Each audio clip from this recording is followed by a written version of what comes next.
Good evening and welcome to the campus of Brentwood Academy.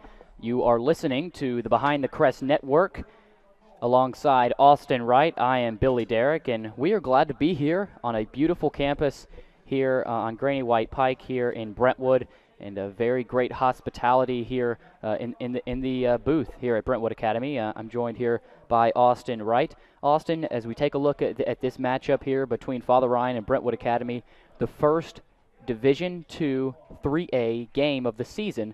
Last week, Brentwood Academy defeated Hillsboro by a very wide margin. Father Ryan was able to defeat Overton, so both teams 1-0. Austin, what are your initial thoughts as you look at this matchup? You know, for today, I would like to see how the Irish D-line matches up with the BA O-line. That's going to be a pivotal matchup because BA has some threats out there with their wide receivers. So it's going to be interesting how they match up and how they're able to penetrate and get pressure on the quarterback. That's true. I certainly agree. And we've talked about, Lou and I, as well as you, talked about how Father Ryan's offensive and defensive lines seem to be a lot more improved, than they were last season. A lot bigger, a lot more, more veteran guys. So, in my opinion, I think Father Ryan is going to be able to compete tonight. But what they have to do is just control the field position game. Because if they get stuck in bad field position, it's not going to be a good thing here. And right now we actually have the national anthem, so we will pause and maybe try to pick up this audio, but we will take a break for the national anthem.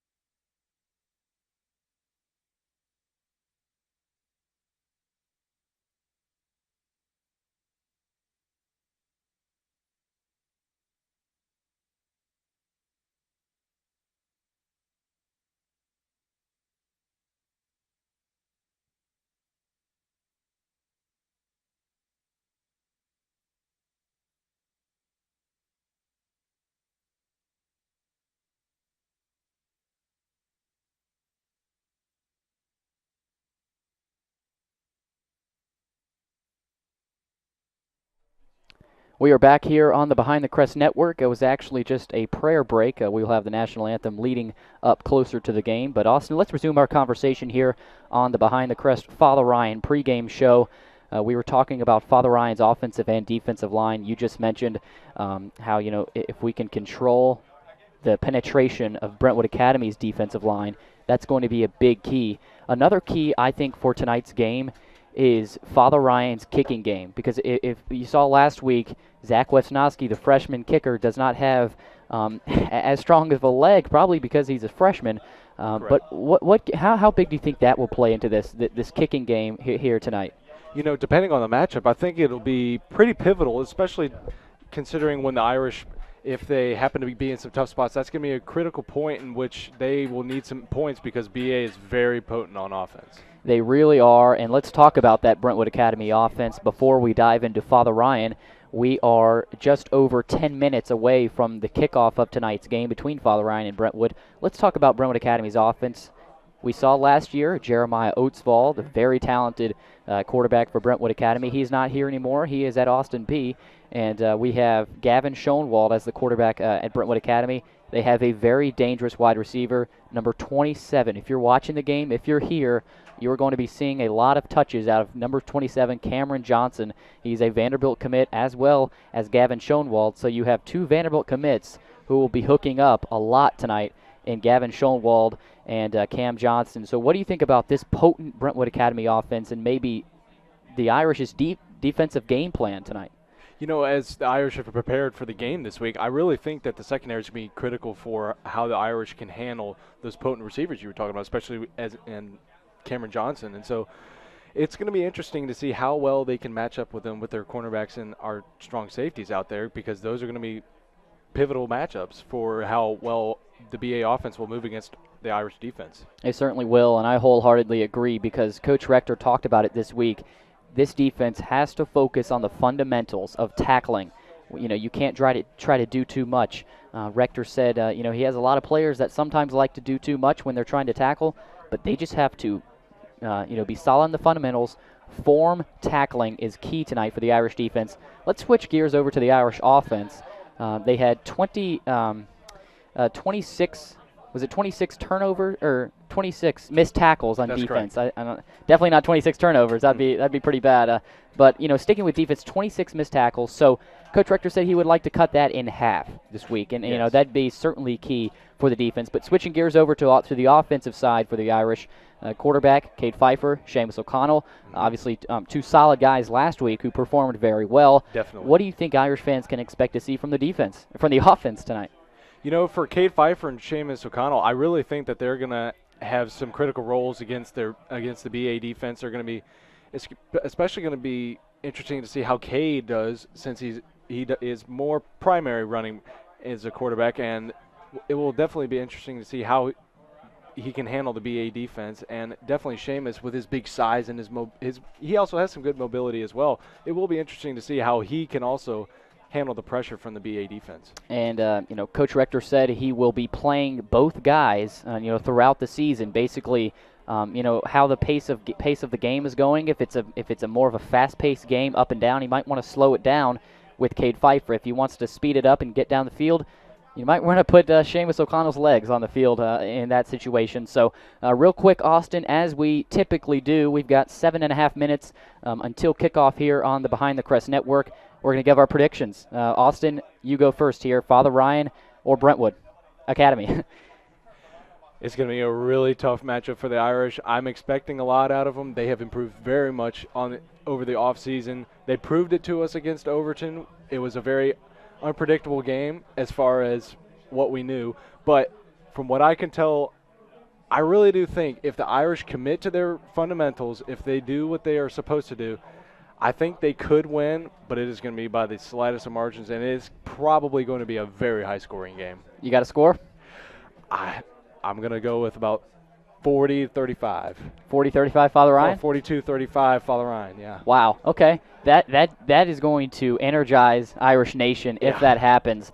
I still think Father Ryan is 1 year away from beating Brentwood Academy. Yes. I still think it's going to be a high-scoring game because Brentwood Academy, either any team they play, they're going to be getting in a high-scoring battle. Brentwood Academy sort of just sucks the other team into their offensive ways. So my final score prediction is Brentwood Academy 35, Father Ryan 24. I have Brentwood Academy scoring a late touchdown. I do think it's obviously going to be a lot more competitive than it was last year, as you mentioned already. Definitely, that was one of the goals. Exactly. That is the goal tonight for Coach Rector. Fundamentals on tackling, and it's going to be fun. It's going to be fun to watch this game tonight. I will be doing the second half with Lou Pickney. You will be doing the second half. It's going to be fun. First half, I'll do it. Second half, Mr. Austin Wright will be on the call. So, it could be a fun game tonight, and I think it will, between Father Ryan and Brentwood Academy. Both teams 1-0. We are just under 6 minutes. There's just under 6 minutes left between Father Ryan and Brentwood Academy, and we will be right back here on the Behind the Crest Network.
Good evening.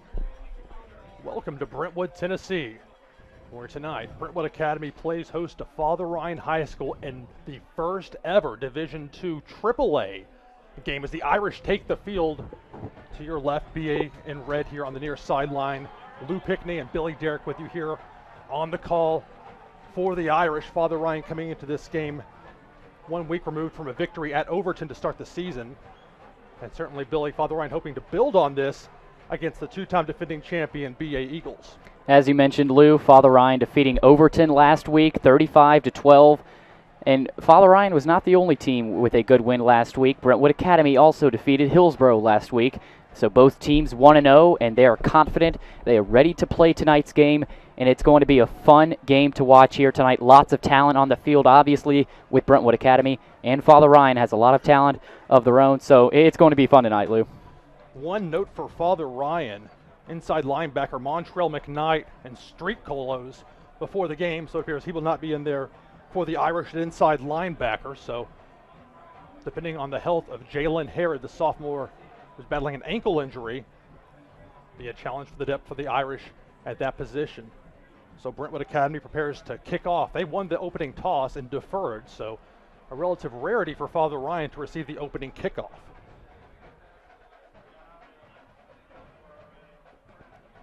About 23 seconds and counting on the clock as they get everything ready, the officials in place. A little bit of an earlier than usual kickoff here at Brentwood Academy. Yeah, it's only 6:57, so getting in before the top of the hour. Ready to go. On what is a beautiful evening here just south of Nashville. Of course, last season, Brentwood Academy played Father Ryan here, won handily 52-3. Father Ryan's last win in this series came in 2013, a 24-20 victory. Father Ryan all-time against BA 4-16 in this series, which began in 1997 with a state championship team for Father Ryan, which won that game 34-0. And the Irish lost 10 straight in the series from 1998 to 2007. So BA has had the advantage overall. And they've got a great squad. This Father Ryan team certainly has prepared. And it looks like we'll finally be ready here for our opening kickoff. Toby Wilson, 5'10", 155-pound senior, handles kickoffs, has a very strong leg. Don't let his relatively diminutive size fool you. And we are underway here in Brentwood.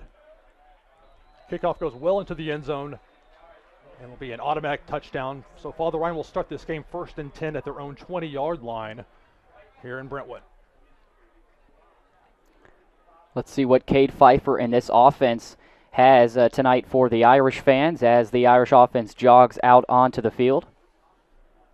Major challenge for this Father Ryan offense, stopping that front seven of BA that made Hillsborough at times look very foolish last week. So out of the shotgun, first offensive play for either team.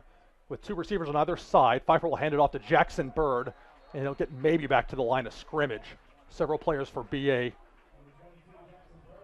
making the stop.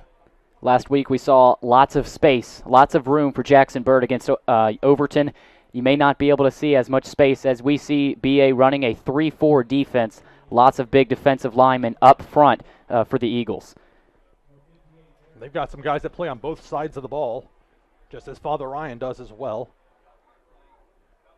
That Irish offensive line, Jack Boutte at left offensive tackle, Preston Cook left offensive guard, center Austin Crow, right offensive guard Will Hopkirk with Felix Wilson sometimes getting in there, and then Niles Gaddy at the right offensive tackle spot. They'll mix it up quite a bit, though, as they move players in and out. Already a substitution for BA Luke Knox, who had right thumb surgery 3 weeks ago, step off the field. Here's Grant Stacy out there. Described him as a JV standout last season for this BA Eagles team. They have a lot of depth. So it's 2nd and 10 for the Irish, 11:34 and counting to go in the first quarter as Pfeiffer feels pressure, tries to run and be brought down for a 1-yard loss. Another key, I think, in tonight's game is Father Ryan's offensive line's ability to protect the quarterbacks tonight. That's going to be a major key because last week against Hillsborough, their quarterback did not have any space at all to run and even any time to throw. So that's going to be a key tonight. So Father Ryan facing 3rd and 12. They'll need some time to throw if that is in fact what they plan to do here. It's 4 receivers for the Irish, 2 to either side. Less than 11 minutes to go here in the first quarter. Bit of a high snap. Pfeiffer under pressure. Can he feel it? Makes one man miss. Moves to the near side. Looks for a block from Rector. Gets a block from Rector to the 25. Spun around. He'll be stopped about 3 or 4 yards away from the line he needed to reach for the first down. But a good effort there by Pfeiffer. Looks like he's coming up a little limp. Should be fine for the rest of the game, but could be a minor concern. And that's the danger. You have a running quarterback taking a hit at any point. Fortunately for Father Ryan, Seamus O'Connell last week also showed his ability. As Brentwood Academy runs a player on late for might be a punt block, or they may play punt safety on this one. They brought a lot of pressure against Hillsborough, and you don't have to remind this Irish team what happened last year. We get a flag now. We'll see what this is. If that's against Brentwood Academy, that may give Father Ryan an automatic first down. Oh, it's a sideline warning against BA.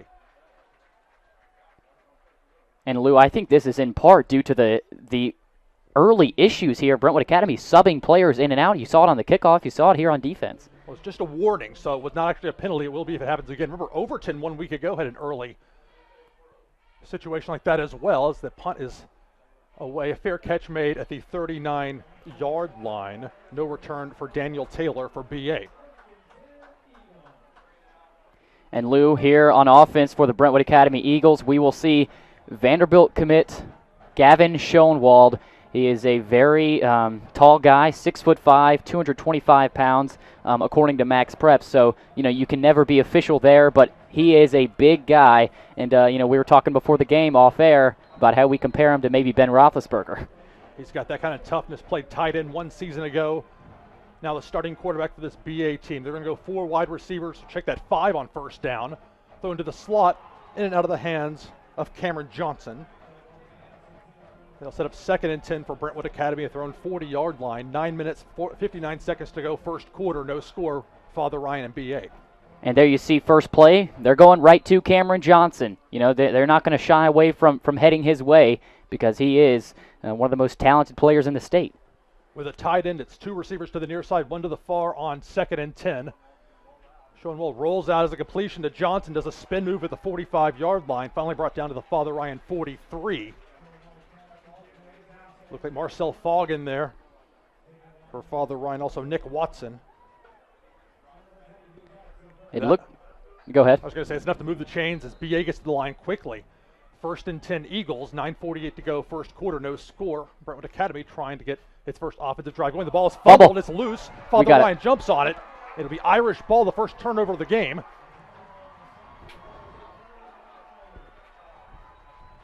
Recovered by Jackson Bird, it looks like. Indeed it was. Jackson Bird, who's a leader on this team on both sides of the ball, both at running back and inside linebacker. It's a little bit of a mix-up for BA on that attempted handoff. The ball hits the turf, and the first turnover of the game goes the way of the Irish. That is a good sign for Irish fans. It looks like the luck is already on our side. That is a huge break early in the game because you never want a team like Brentwood Academy to get momentum early in the game. That's what happened 1 year ago. Irish certainly are cognizant of that. So with 4 receivers, 2 to either side on 1st and 10, it's going to be Seamus O'Connell, and he'll throw over the middle, complete. Running backward, trying to get some room. Evan Ruers may have actually lost a yard or 2. And they're going to mark the ball at the BA 48-yard line. So make that an 8-yard reception. Evan Ruers on the first pass there by O'Connell. We've got the offensive and defensive coordinators to our right here in the booth at Brentwood Academy. That was a nice play call. They faked the handoff to the running back there, and O'Connell threw a nice pop pass to Evan Ruers. Now the Irish again, 4 receiver look. O'Connell's going to keep it himself, trying to find a hole. He'll be close to the first down marker. It looks like he'll have it to the BA 45-yard line, or close to it. They need to reach the 46, and indeed they will move the chains. And so Father Ryan, with its second first down in this game, second first down in this drive, approaching 9 minutes to go, first quarter, no score. There you see Mr. Seamus O'Connell, number 3 on the inside run. It looks like Seamus likes to get run towards the inside of the pack and then break it outside. So the Eagles on defense, have to be aware of that. Father Ryan, 3 receivers. They're going to hand it off Jackson Bird. It's pushing forward. He has that great forward momentum when he gets ahead of steam behind him. He'll get, looks like maybe a 2-yard gain depending on the spot, maybe 3. This is not an easy Brentwood Academy team to run against, to be sure. A guy like Thomas Gore in there, just a junior, 6'1", 270 pounds. The BA guys were comparing him to Derrick Barnett, now causing havoc for the Philadelphia Eagles. I'm recalling the game between BA and Father Ryan in 2011. That BA team had both Barnett and Jalen Ramsey on the same team.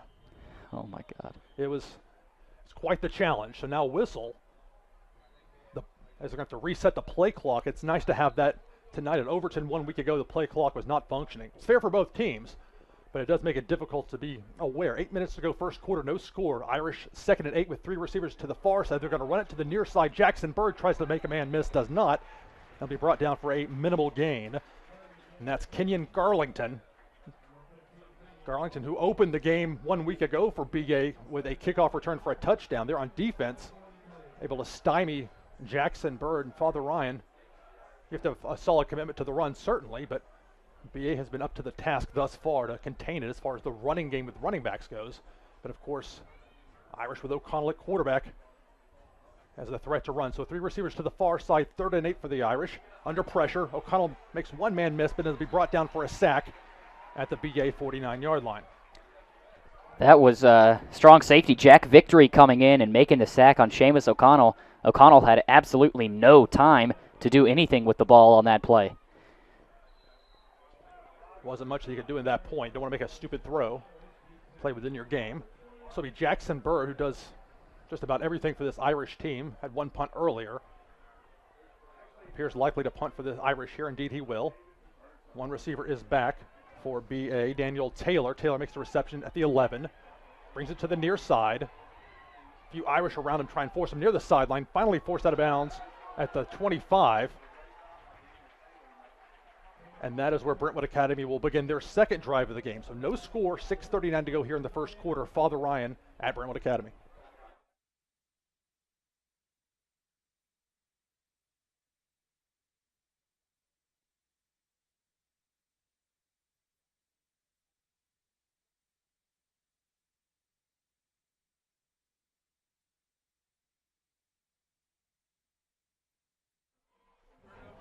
So Brentwood Academy begins its 2nd offensive possession of the game, 6:39 to go first quarter. Thank you for joining us tonight here on ATW Sportscast, wherever in the city, in the country, even around the world. On 1st and 10, play didn't really get going there at all. Tamario Pleasant, very talented running back, lost his footing, but still managed to gain, looks like 1 yard, maybe a yard and a half. So it'll be 2nd and 9 now for the Eagles. It looked like Pleasant was going to have space there if he didn't trip himself up on that play. Irish 2 linebackers up next to the 3 defensive down linemen on this 2nd and 9. 6 minutes, 10 seconds here in the first quarter. No score, Father Ryan and Brentwood Academy. So Schoenwald from the gun moves his running back Pleasant to his left, fakes the handoff to him, looks downfield, no one open. He's going to throw it deep, has a receiver, 2 Father Ryan players in the vicinity, and it goes over the head of the intended receiver, Michael Archie. Archie had a pair of touchdown receptions in the first half last week against Hillsborough. Back for Father Ryan, O'Connell, and Pfeiffer, or excuse me, be O'Connell and Marcel Fogg. Waiting to see on Pfeiffer how he's doing. The last time we saw him on that first offensive drive, he came up a little limp. So O'Connell, after playing quarterback on that 2nd drive for Father Ryan's offense, out there at safety. So now 3rd and 9, Brentwood Academy, just under 6 minutes to go here in the first quarter, no score. Gavin Schoenwald, the 6'5", senior, rolling to the far side. A floater thrown up, complete in Father Ryan territory. That will move the chains. Cameron Johnson, the verbal commit to Vanderbilt, able to haul it in. Schoenwald able to get a little bit of air underneath that one. It proved to be on target. It's almost amazing to see these 2 guys, Schoenwald and Johnson, who could be this quarterback and wide receiver tandem at Vanderbilt in the next few years. It's entirely possible. So quickly now on 1st and 10, a throw to the near side, not much there. Good stop for Father Ryan. Seamus O'Connell on the reception, Daniel Taylor. Here's they'll spot the ball at the Father Ryan 43-yard line. So 2nd and 5, BA. Eagles and Irish no score here in the first quarter here in Brentwood. Schoenwald will look to the sideline. 2 receivers to the near side, 2 to the far. He'll move Pleasant, the running back, to his left hip. And out of the gun on 2nd and 5, looking down the field, stares down his receiver, complete at the 30. And he'll get no further. Completion to Michael Archie, Marcel Fogg on the stop. So BA able to move the ball through the air. And they'll have what I believe is their deepest penetration into Father Ryan territory at the Irish 30-yard line. So 1st and 10, 5 minutes to go, first quarter, no score. It's going to be hand up Pleasant up the middle. Look at about 5 yards, stopped at the Father Ryan 25-yard line. That was a nice tackle there by number 15, Anthony Wright, for the Irish defense. Wright, just a sophomore. They've got him in there at the safety position. So now out of the shotgun again, BA, they're going to hand it off to Pleasant. And he's going to be stuffed by several Irish defensive players. But they're going to say he reached the 20-yard line, which is exactly where he needed to reach. And that's enough to move the chains once again. Brentwood Academy now. The ball right at the Irish 20-yard line. 4:30 and counting first quarter. No score. Brentwood Academy and Father Ryan. Again from the gun. 4 receivers, 2 to either side. Schoenwald, the quarterback. It was over his head. A high snap. Whistles blow. And there's a flag. So we'll see what the call ends up being here. There's a false start on BA. If there was ever a good time to have a false start from the Eagles' standpoint, that certainly was it. As that snap went over the head of Schoenwald, it could have been a major loss. Instead, it's a 5-yard loss, but still first down. So it's 1st and 15 BA at the Irish 25. We talked about luck being on the side of the Irish. Luck right there was on Brentwood Academy's side. That could have been a very dangerous play. They already have 1 turnover thus far and a fumble on their first drive. So with 10 seconds on the play clock, coming up on 4 minutes to go in the first quarter, it's going to be a handoff Pleasant up the middle. Broke through 1 tackle, going toward the near sideline. Finally wrangled out inside the 10. It looked to be Gray Irwin on the stop for the Irish. But it's another first down. The Eagles moving the ball in large chunks on this drive, and they're going to be quickly back to the line. This offense is so difficult to stop. You see many of the college teams, it's the air raid style. Irwin barely made it off the field. They hand off to Pleasant up the middle. They'll get to maybe the 4-yard line. And is it a turnover? He lost the ball. Yes. It's Irish recovering a turnover. So 2 drives for BA, 2 fumbles, and 2 recoveries for Father Ryan. And what an opportune time to come up with that. Wow. I mean, that's just unreal right there. I mean, we saw, the Irish come up with a turnover on the last possession, and this defense, they stiffen. They get, I don't know if that was a good job of defense by the Irish, but, the luck is on their side once again, and they recover the fumble. That's a huge play again for the Irish. So Father Ryan will now have the ball deep in its own territory. That is the downside to that. They'll start their own 4 on this drive. Their worst starting field position in this game. It is still Seamus O'Connell in at quarterback. And out of the gun, he'll be standing, or at least initially he was, in his own end zone.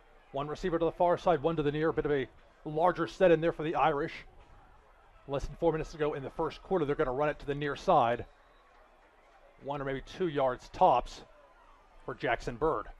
I'm certainly no offensive coordinator, but if I'm the Irish here, I would just try to run it with Jackson Bird, to just get yourself out of the end zone, because, it's always dangerous no matter what play you're running, to set up on offense inside the end zone, especially with the pressure we've seen Brentwood Academy's defensive line provide. Well, it's something you talked with Coach Rector earlier this week. He mentioned for both Seamus and Cade at quarterback, going through the progressions, not playing outside of themselves or forcing anything. So on 2nd and 9, it's going to be O'Connell keeping it. He'll be brought down, looks like maybe the 6-yard line is where that will stop. So minimal gain. The Irish looking at a 3rd and long deep in their own territory. Less than 3 minutes to go. No score. Father Ryan High School and Brentwood Academy. And we see here, Lou, last week against Overton, Father Ryan wanted to change the pace of the game.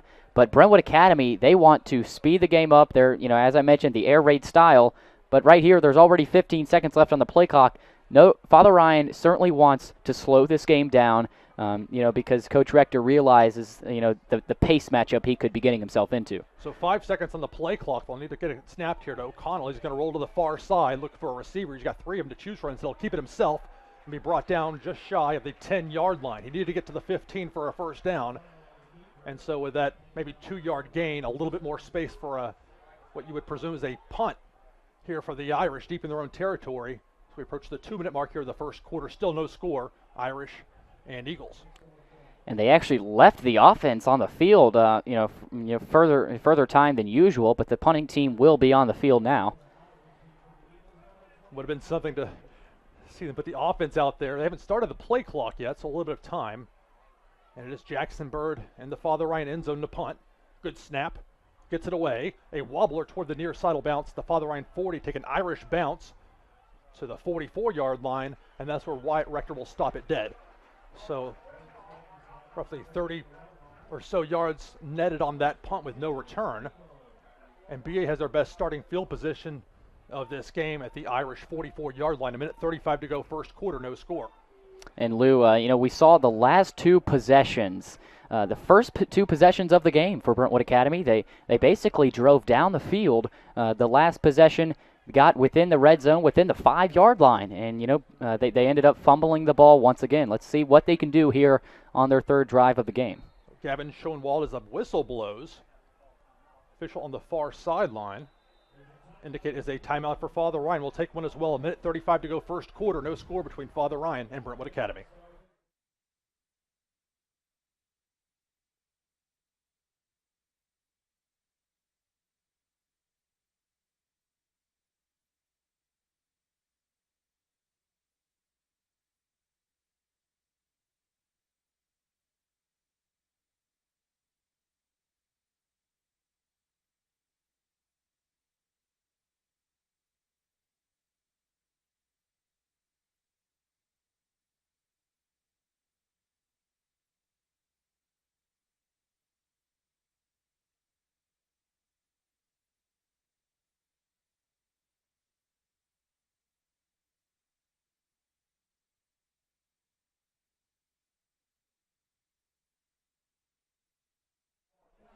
Minute 35 to go, first quarter, no score.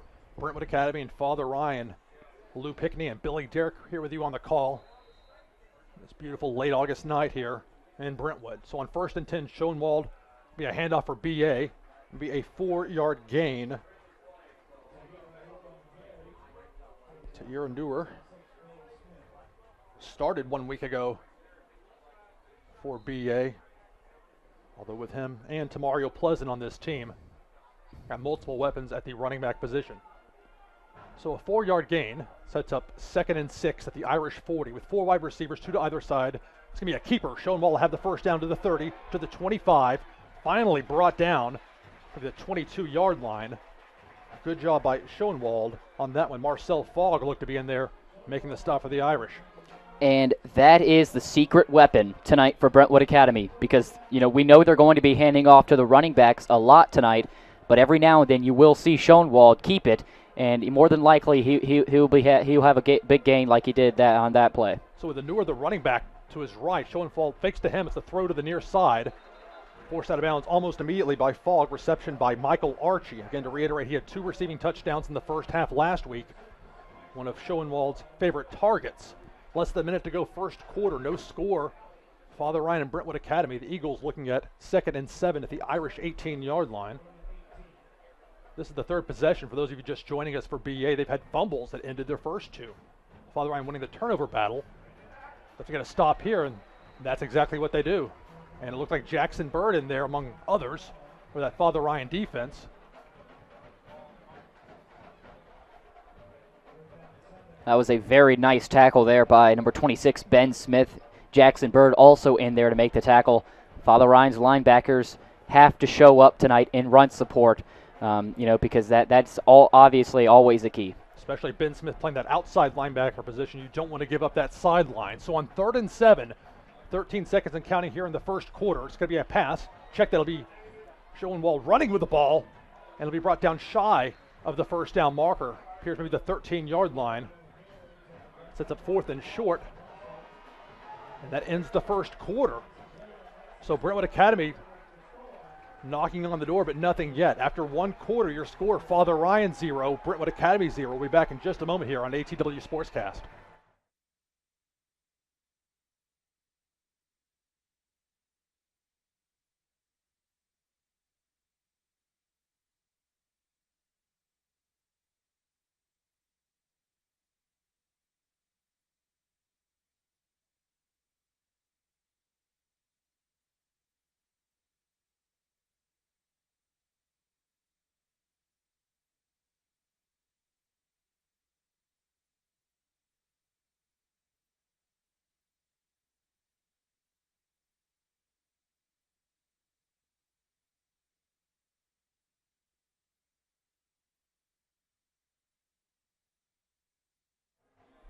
So we start the second quarter here in Brentwood.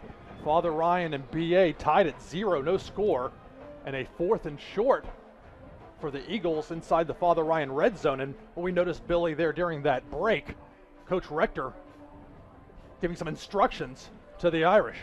Yeah, he was. He looked like he was furious about something. He had every player on a knee, sitting around him, and maybe that'll pump up this Irish defense here on 4th and short. BA has the ball at the Irish 13 on 4th and 2. An Irish player runs on late. Tyler Crouch gets out there. It's going to be a fake handoff and a little screen pass to the near side. Knocked incomplete, and a turnover on down. So 3 possessions for Brentwood Academy and 3 turnovers. Father Ryan's defense comes through big on 4th and short. Nice play there by Gray Irwin. He was able to bat the pass down, and it was a screen pass, one of the bubble screens. And Schoenwald, he threw a little bit of a loopy pass, and that's dangerous. It's always dangerous against a defense like the Irish. And Gray Irwin, one of the better athletes on this team, was able to bat it down. Irwin, who plays both sides of the ball, both in the secondary for the Irish, also at wide receiver. And it will be O'Connell still there, quarterback. We have not seen Cade Pfeiffer since he left the field a little bit gingerly. He started the game, and that was after the first possession. So the Irish, 1st and 10 at their own 13. It's going to be Houston Crouch getting his first carry of the game. He got back to the line of scrimmage, maybe a half yard. So it'll be 2nd and 9 for the Irish at their own 14. No score, 11 minutes, 40 seconds to go here in the first half. And it will certainly be interesting to see how much of Houston Crouch we will be seeing tonight. He's in there once again here on 2nd down. 3 receivers for the Irish to the far side. O'Connell gets a player moving to the neutral zone. A flag flies, and that could be a 5-yard penalty against BA. We didn't see much of this last week, but last season the Irish were good at the long count, trying to get players from the other team to jump. And indeed, that's the call. Encroachment against BA, so instead of 2nd and 9, it's much more manageable. 2nd and 4 for the Irish at their own 19. That certainly was encroachment there. Penalty, 5-yard penalty on number 60, Jordan McCoy, the defensive end. BA brings some heat up the middle, and there's just nowhere to go on the run.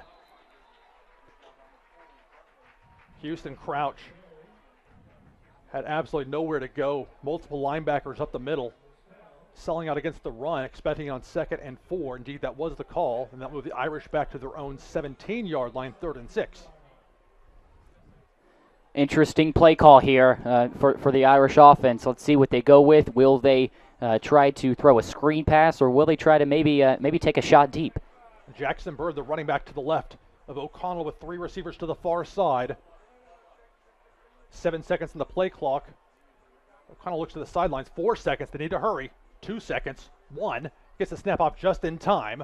It's going to roll to the far side, trying to get somebody open. Now cut back to the near side. Can he get the defender to let him go? No. He'll be thrown to the turf. A big sack for Brentwood Academy. Grant Stacy, the 6'1", 207-pound junior, standout 1 year ago for this BA team on JV, gets a big sack. And Father Ryan, once again, will see Jackson Bird punting out of his own end zone. And on 3rd down recently, we've seen the Irish want to roll out either to the left or to the right. They haven't had any space to throw the ball. Give credit to BA for their team speed on defense. Sideline to sideline, a bit of a high snap. Bird brings it in. Gets an end over end punt, a nice punt away. We fielded at the Father Ryan 42-yard line, taken toward the far side. Now cutting back to the 35 to the 32, finally tackled by a pair of Irish defenders. Irwin in there on the stop, Daniel Taylor on the return. Daniel Taylor on the return there, as you just mentioned, Lou, and he is actually a hard commit to the Naval Academy. So we actually already have a former BA standout, Jackson Pittman, who is actually at Navy, and following in his footsteps is Daniel Taylor. So just an interesting tidbit there on one of the several college commits here on this BA team. Think about for Father Ryan, Jack Boutte, Air Force. Yep. So military connections for both schools with players in this game. So BA will start with the ball at the Irish 31, 1st and 10. And it's going to be a keeper by Schoenwald, bowling over players, finally brought down at the Irish 16-yard line. That's enough for a 1st down. And that's the challenge for this Irish defense against a quarterback who's listed at 6'5", 210. And really, he looks every bit of it out there. Size of some college quarterbacks. BA moving quickly now. 2 receivers to the near side, 1 to the far on 1st and 10. The Irish 16. We get whistles again. Appears it's going to be against Brentwood Academy that had several penalties already. And indeed, false start against the Eagles. And I'm sure the Brentwood Academy coaching staff is not happy at all right now, because we saw the last drive, actually get destroyed, from a fumble. And now we're seeing more penalties from this BA team. That cannot happen. That's the one thing that can't happen for BA tonight. So now 1st and 15 for the Eagles. 9:15 to go first half. No score. Father Ryan at Brentwood Academy. And the ball's another fumble again. This time it will be jumped on. So here Nur able to bring that one in, but the 3rd fumble of this game. And the Eagles were lucky they didn't lose that one as well. Jalen Herod was ready to pounce on that ball. If the running back number 5, Tamario Pleasant, was not able to grab it, that's a heads-up play there by Pleasant to save this drive. I stand corrected that if it was Pleasant in there, Pleasant still in there. On this 2nd and 16, Schoenwald throws to the far side, complete open receiver. Be brought out of bounds at the 11-yard line. Like Marcel Fogg in there on the stop reception. Michael Archie once again, popular target here in this first half. As you mentioned, Lou, it's always tough because Brentwood Academy has lots of speed on the edges, and it's going to be hard all night, to try to contain this offense. And we've seen it. We saw it last week. I mean, they basically ran all over Hillsborough, and they were able to pass the ball. Jackson Sermon comes in to play a tight end spot on 3rd and 5. Ball at the Father Ryan 11-yard line. Brentwood Academy with Schoenwald will pitch it to Pleasant on the far side. He'll have a first down. Inside the Irish 5 will spot it, appears at the Father Ryan 3-yard line. 1st and 10, Brentwood Academy.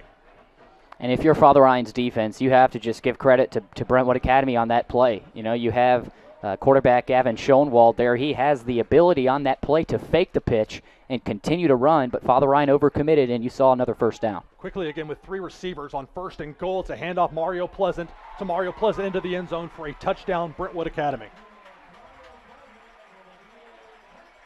So the Eagles strike first here midway through the 2nd quarter. Now they went for 2 against Hillsborough. They've lined up with this kind of wonky set, shades of Oregon under Chip Kelly. They'll go for 2 if they feel so inclined. If they don't like the matchup, they'll shift back over and go for a traditional, and indeed that's what they're going to do, go for a traditional extra point. And they've got 10 seconds. They better speed it up. Well, they're going to reset the play clock now.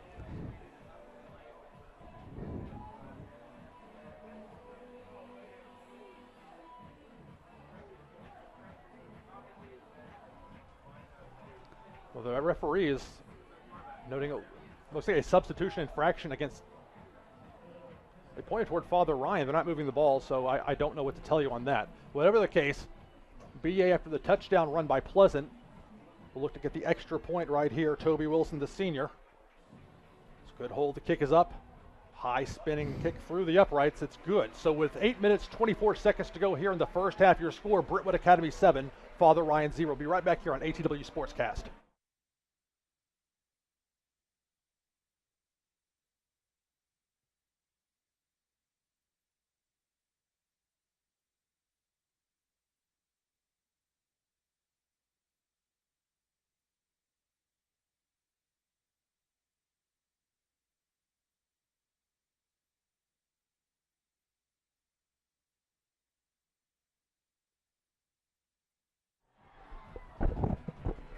So Father Ryan awaits kickoff from Brentwood Academy. Opening kickoff of the game. Normally Father Ryan, if they win the toss, they defer, but they did not win the toss. BA did. So they'll receive the ball to start the second half. The first kickoff before the Eagles sailed through the end zone. Toby Wilson, who handles their place kicking and kickoff duties, has a very strong leg. I guess they're debating on where to spot. If it was an infraction against Father Ryan on the extra point on a substitution, so they're going to say they're going to have the penalty from the extra point be assessed on the kickoff as if Wilson needed the extra 5 yards. Oh, this could open the bag of tricks up just a bit here for BA. They lead 7-0, 8:24 to go here in the first half.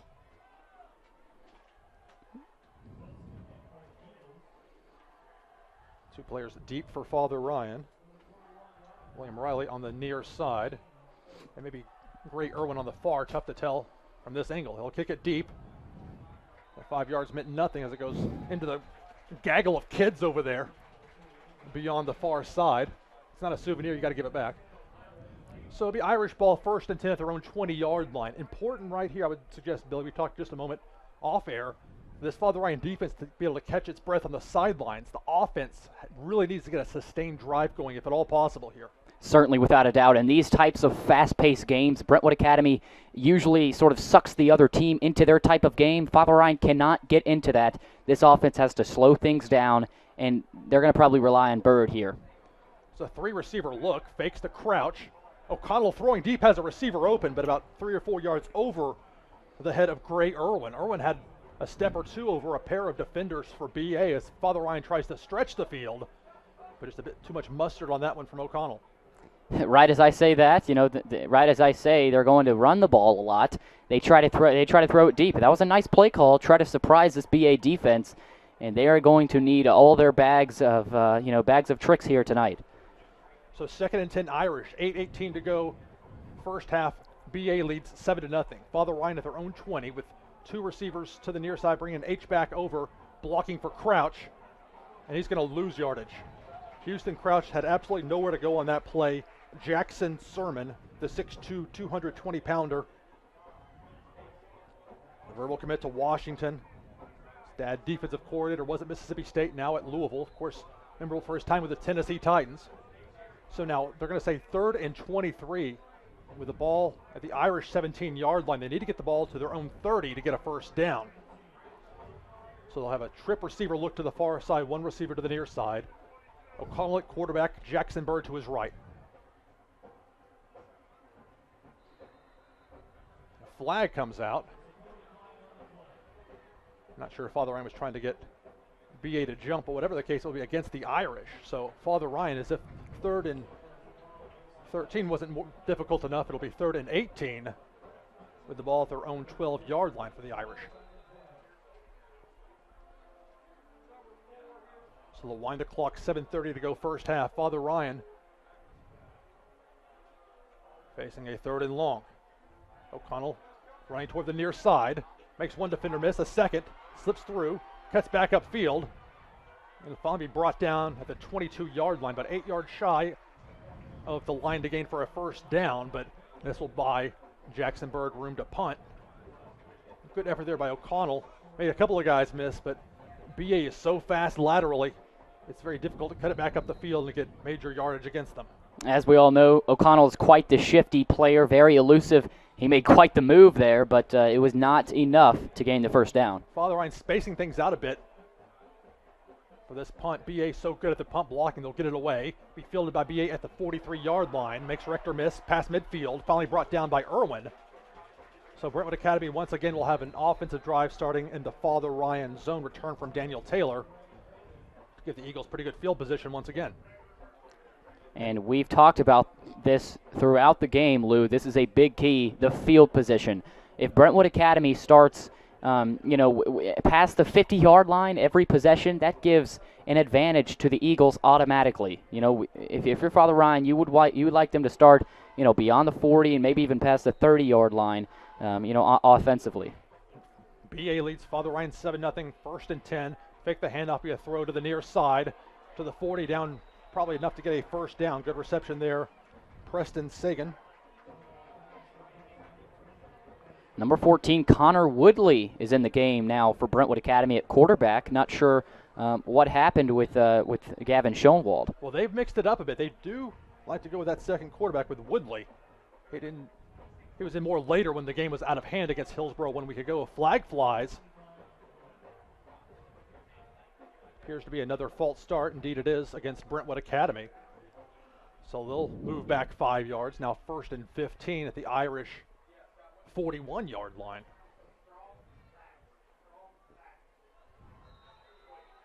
.6:21 to go first half. Father Ryan trails 7-0 and has been a competitive game. Irish having forced 2 fumbles they've recovered. A third BA jumped on. Father Ryan also defensively had a stop on downs. The offense has not been able to move the ball much, and that defense has been out there a whole lot for Father Ryan. So on 1st and 15, a roll out to the far side. Somehow makes two defenders miss, and finally brought down is Woodley. It's not easy to make the likes of Jack Boutte and Austin Crow miss. He did, but a couple other players for the Irish brought him down right at the 50. And it looked like it was number 38, Nick Watson, able to finally bring Woodley down. Watson is a big key linebacker to watch here tonight for the Irish. He is a nice playmaker on the defensive side, nice sideline-to-sideline player. And you need that in your 3-4 defense. So now on 2nd and 23, little outlet pass complete at midfield to the 45, to the 40, spin move, still up to the 35. Can they make a tackle? Jackson Bird and Gray Irwin finally team up to bring him down. So Cameron Johnson, the dangerous senior, the Vandy commit, didn't get all the yardage back for the Eagles, but that makes it 3rd and manageable, 3rd and 7 as we approach the 5-minute mark here in this first half. He is such a weapon for this Brentwood Academy offense, and we all know they're happy to have him.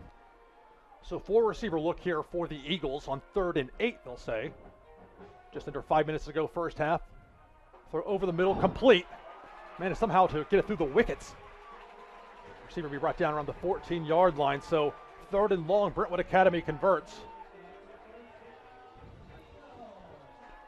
Linebacker Jackson Bird was right there to make the play. He leaned over with his left arm to try to tip the ball away, but that was a nice throw by Woodley with a lot of heat on it. So Connor Woodley will hand off here to Pleasant. Mario Pleasant goes toward the far sideline. He'll be met by a host of Irish defenders for maybe a 1 or 2 yard gain, depending on the spot. I saw the head referee, and always look for the ref in the white hat. That's the one that makes the ultimate decision. Made an indication there was a penalty or some sort of infraction against BA. Holding is the call. So another penalty against the Eagles. Father Ryan will gladly take the 10 yards marched off from the spot of the infraction. 4.5 minutes and counting first half. BA leads 7-0. They have the ball inside Irish territory. It's a handoff to the near side. Good tackle right there by Father Ryan. Nice stop, Anthony Wright. Had a BA player actually jump on his back, incidentally, just trying to get away from him, not trying to land on him, it did not look like. But a good stop on that one against a shifty running back and Tahir Anur. So it's 5 wide receivers on this 2nd and 21. 4 minutes to go first half. Eagles lead 7-0. Throw, again, a dangerous pass the way it was thrown, but a good completion. And so it was brought in by Cameron Johnson. Already had one spectacular play on this drive. That sets up 3rd and 14 for Brentwood Academy. 3:40 to go first half. BA leads 7-0. So a big 3rd down for this Father Ryan defense. From the gun, Father Ryan brings some pressure. They set the screen pass to Pleasant, to the 15, to the 10.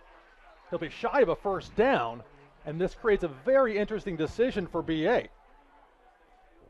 They may go for a field goal to give themselves a 2-possession lead. They're going to officially spot the ball. It looks like it'll be Father Ryan 8. So 4th and a long 4, approaching the 3-minute mark of the first half. Toby Wilson has that strong leg. Seen it with his kickoffs and the extra point he hit. Snap a little low. Hold is up. The kick spinning. And no good. Wow.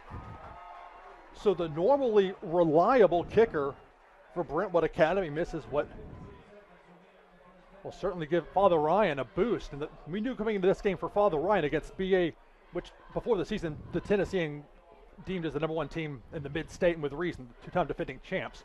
So you know you need, especially on the road, you need to catch some breaks. Another break right there for Father Ryan. They forced the 2 fumbles that they've recovered. They had to stop on downs. Now the question is, with 2:53 to go here in the first half, can the offense do something down 7-0?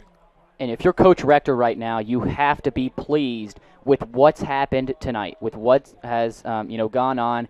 You're down 7-0, but at this point last season, you were not in the game, and you were having to battle back. Right now, you are in the game, and you have a chance to win this game right now, and you can compete with Brentwood Academy. So this is where you want to be if you're Father Ryan right now. So the Irish down by 7, 2:53 to go first half. 3 receivers to the near side. And again, O'Connell stays in the game. Outlet pass to Jackson, or check that, to Nick Wright. He would have been better off, I think, having that ball hit the ground as he ended up losing a yard and a half. Or Nick Miller, excuse me. I'm looking at one name and saying another. Miller last week had that spectacular catch, the one-handed grab. Made the catch there, but ended up losing 2 yards. And I actually asked Coach Rector about that play last week, and he said, it's not every week that you see a catch made by a player of Nick Miller's caliber. So 2 receivers to either side. Crouch into block for O'Connell, and he gets waylaid. A flag comes in. So we'll wait and see what the infraction is. Could be roughing the passer. Potentially. Jackson Sermon was in there as a hold against Father Ryan. So interesting. Normally don't see holding called from that particular spot. Although the holding didn't do Father Ryan much good right there as the jailbreak defense from BA came in. They've been playing so well tonight. And naturally, they will decline the holding penalty since the Irish lost yardage on the sack. And that was such a quick developing play. I'm not even sure how the refs caught that holding call. Whatever the case, it was declined. So the Irish looking at 3rd and 18, approaching the 2-minute mark, and it's a surprise kick. An unexpected kick. Nice bounce. And Seamus O'Connell gets the Irish lucky bounce. Finally will be stopped at the 33-yard line. I'm trying to think of the last time I saw that happen, a 3rd down punt. I want to think at White's Creek in 1988, if you can believe that. I can remember something like that off the top of my head. I wasn't even in high school yet. I wasn't even junior high yet, but I remember. It may have been 89. Point is, it's been a long time since I've seen that for Father Ryan. And in a field possession game that BA has dominated from that standpoint, less than 2 minutes to go, facing 3rd and long. Why not? A rather clever play, I have to say. It turned out well. O'Connell, certainly not the regular punter, but he has the ability to do it. And with that bounce, it will be BA's ball at their own 33-yard line. 1:54 to go first half. Eagles lead the Irish 7-0. Father Ryan's defense be asked to get one more stop for the end of this frame. Brentwood Academy with all 3 of its timeouts out of the gun on 1st and 10. It's a handoff. Pleasant to the 40 and brought out of bounds by the Irish. Hunter Hopkins in there on the stop. And as you just mentioned, Lou, going back to that 3rd down pooch punt, I've never seen anything like that. And, that's surprising. That's a play that will surprise a defense because it is 3rd down. And, we all know you are typically punting 4th down, so that's a very trick play. So 5 receivers, 3 to the far side for BA on the 2nd and 3 as the throw to the far side complete. He has the 1st down. Finally brought down right at midfield. Looks like fog on the stop over there on that far sideline. A good catch, though. Michael Archie. He's been very productive in this first half for BA. The chains move. We know the Eagles will want to get to the line quickly as they will wind the clock when the chains are set. So 1st and 10 from midfield. A quick throw from Schoenwald is back into the game to Archie on the sideline. Gets out of bounds, which stops the clock. It'd be about a 5-yard gain. What you're seeing here is Brentwood Academy electing to pass instead of run because of the limited time a pass takes. If you run the ball, you have the risk of losing yards and the risk of wasting more time off the clock. Keep in mind the Eagles all 3 timeouts still in their pocket on 2nd and 6. Ball at the Irish 46-yard line. Schoenwald throwing under pressure, and it's complete to Cameron Johnson at the 10, at the 5. Touchdown, Brentwood Academy. Cameron Johnson, the Vanderbilt commit. It's a dangerous player. And finally, for the Eagles, they get the long pass that breaks through, giving them now a 2-possession lead and a 13-0 advantage with an extra point pending. It's just a tough break for the Irish. You knew Cameron Johnson was going to break free sometime tonight. It just so happened that it was right there on that play. Nice throw by Schoenwald, but not what you want to see right before halftime for the Irish. And again, the Eagles gave that potential 2-point conversion try look that they actually did execute last week against Hillsborough, but again going in now for the extra point. Toby Wilson, 1 for 1 on extra points, missed a field goal earlier. A little trouble with the snap.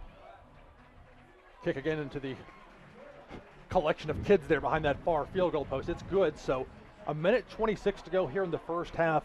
Brentwood Academy now up 14-0. And Billy, for this Irish defense, been out there a lot in this first half. And finally, BA, that potent offense, able to break through on a long pass. Yep, and as I said earlier, Lou, the field position game is absolutely vital. We just saw right there, Brentwood Academy has the ability to go basically 70 yards down the field. You just saw the end of the play, the end of that drive. Cameron Johnson with the touchdown there. So, they have a dangerous offense. This defense, as we've mentioned the entire game, will be tired throughout this game. And again, this is a defense without Montrell McKnight in there, an inside linebacker. So a little bit short-handed.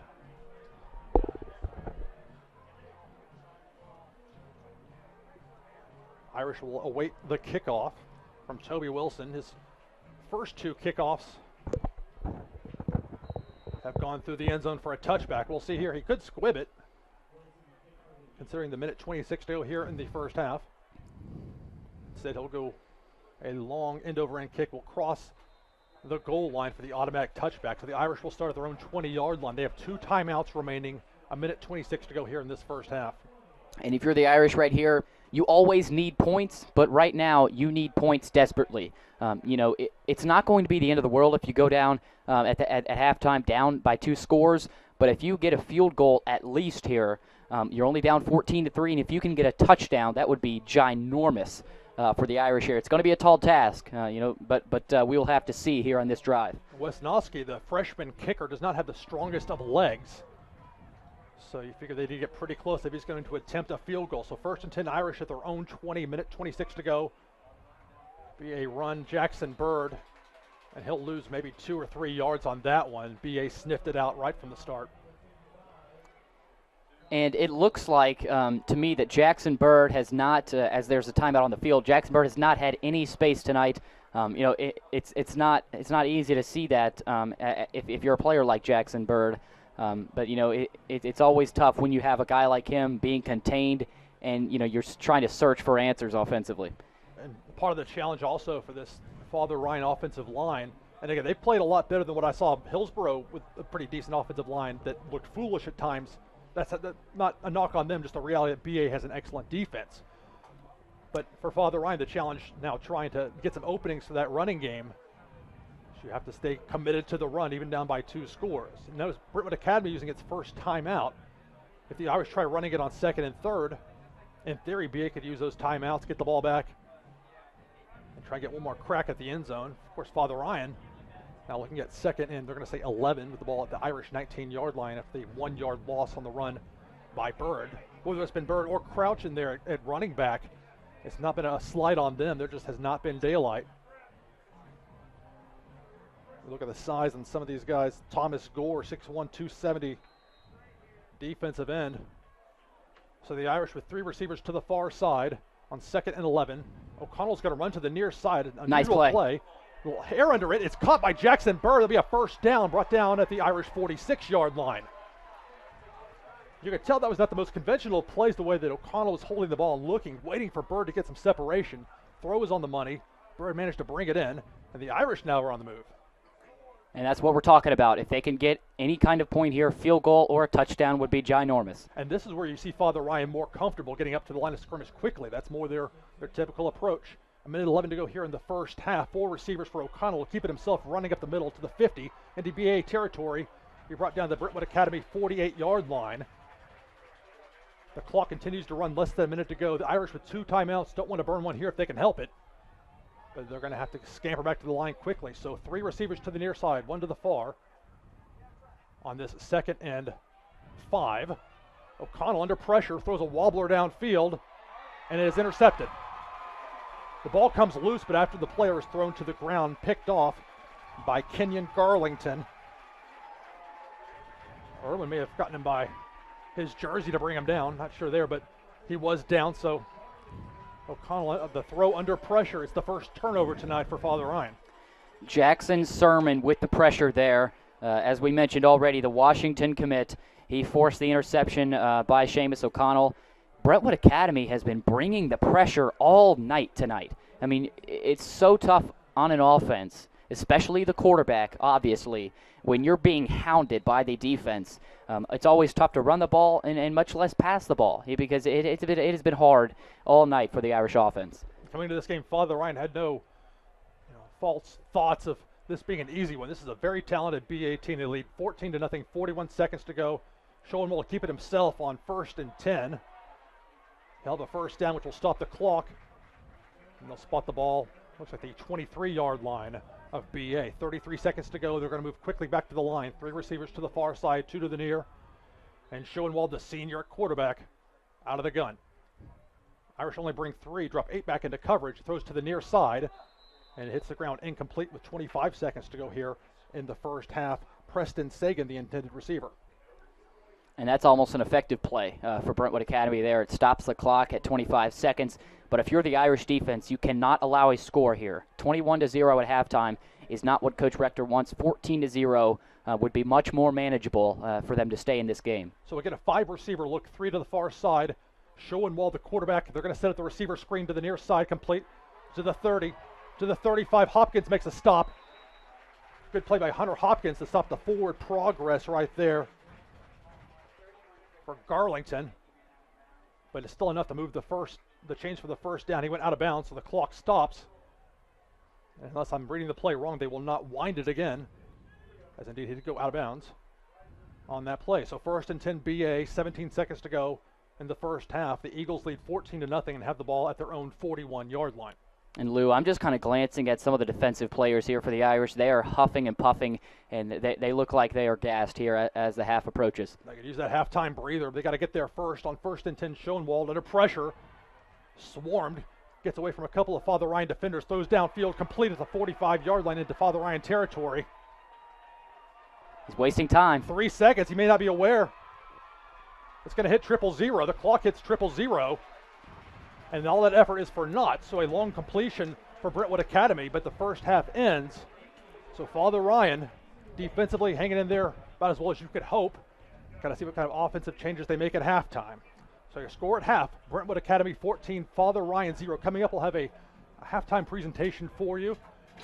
And to start the second half, Brentwood Academy will be receiving the ball. So we'll give our thoughts on that as well. So take a break here on ATW Sportscast.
And welcome back to Behind the Crest Sports Network. Owen Doherty along Austin Wright for your Behind the Crest halftime report. Right now, as you see on your screen, is the Father Ryan Marching Band, as you'll hear them in the background.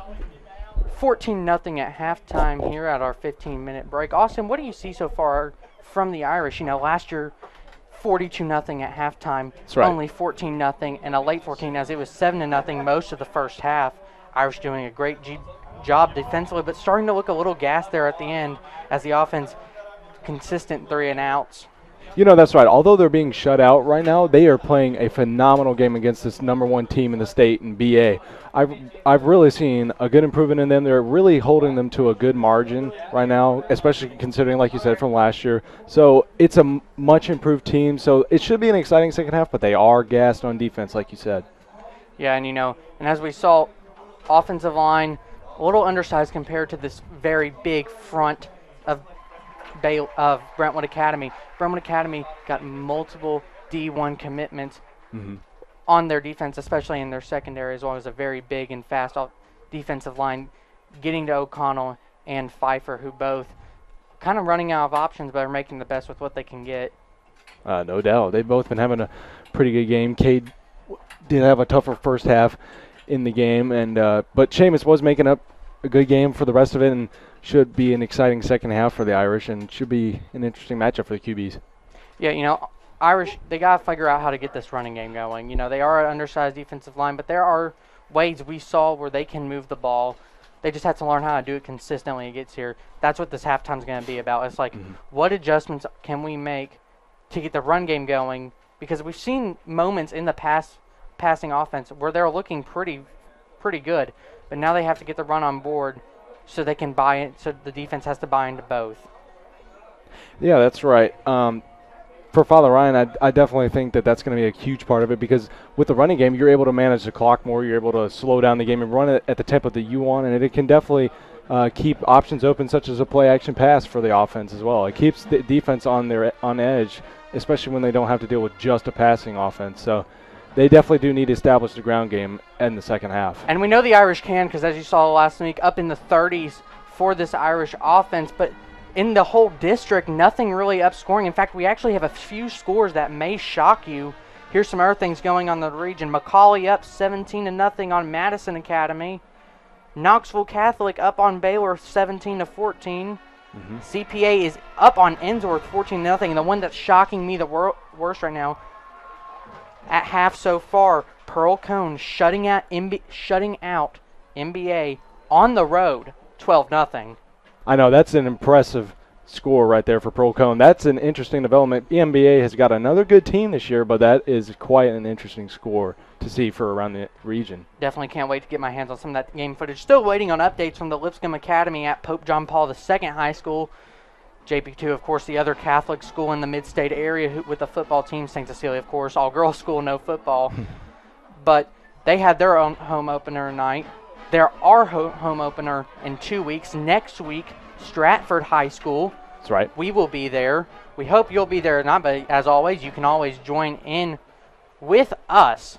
Not trying to get into next week or something, but also have an announcement for us right now, if all goes to plan. But we are planning to have our own version of college game day, high school game day, here on Behind the Crest. You can catch us Friday morning at about 9:15.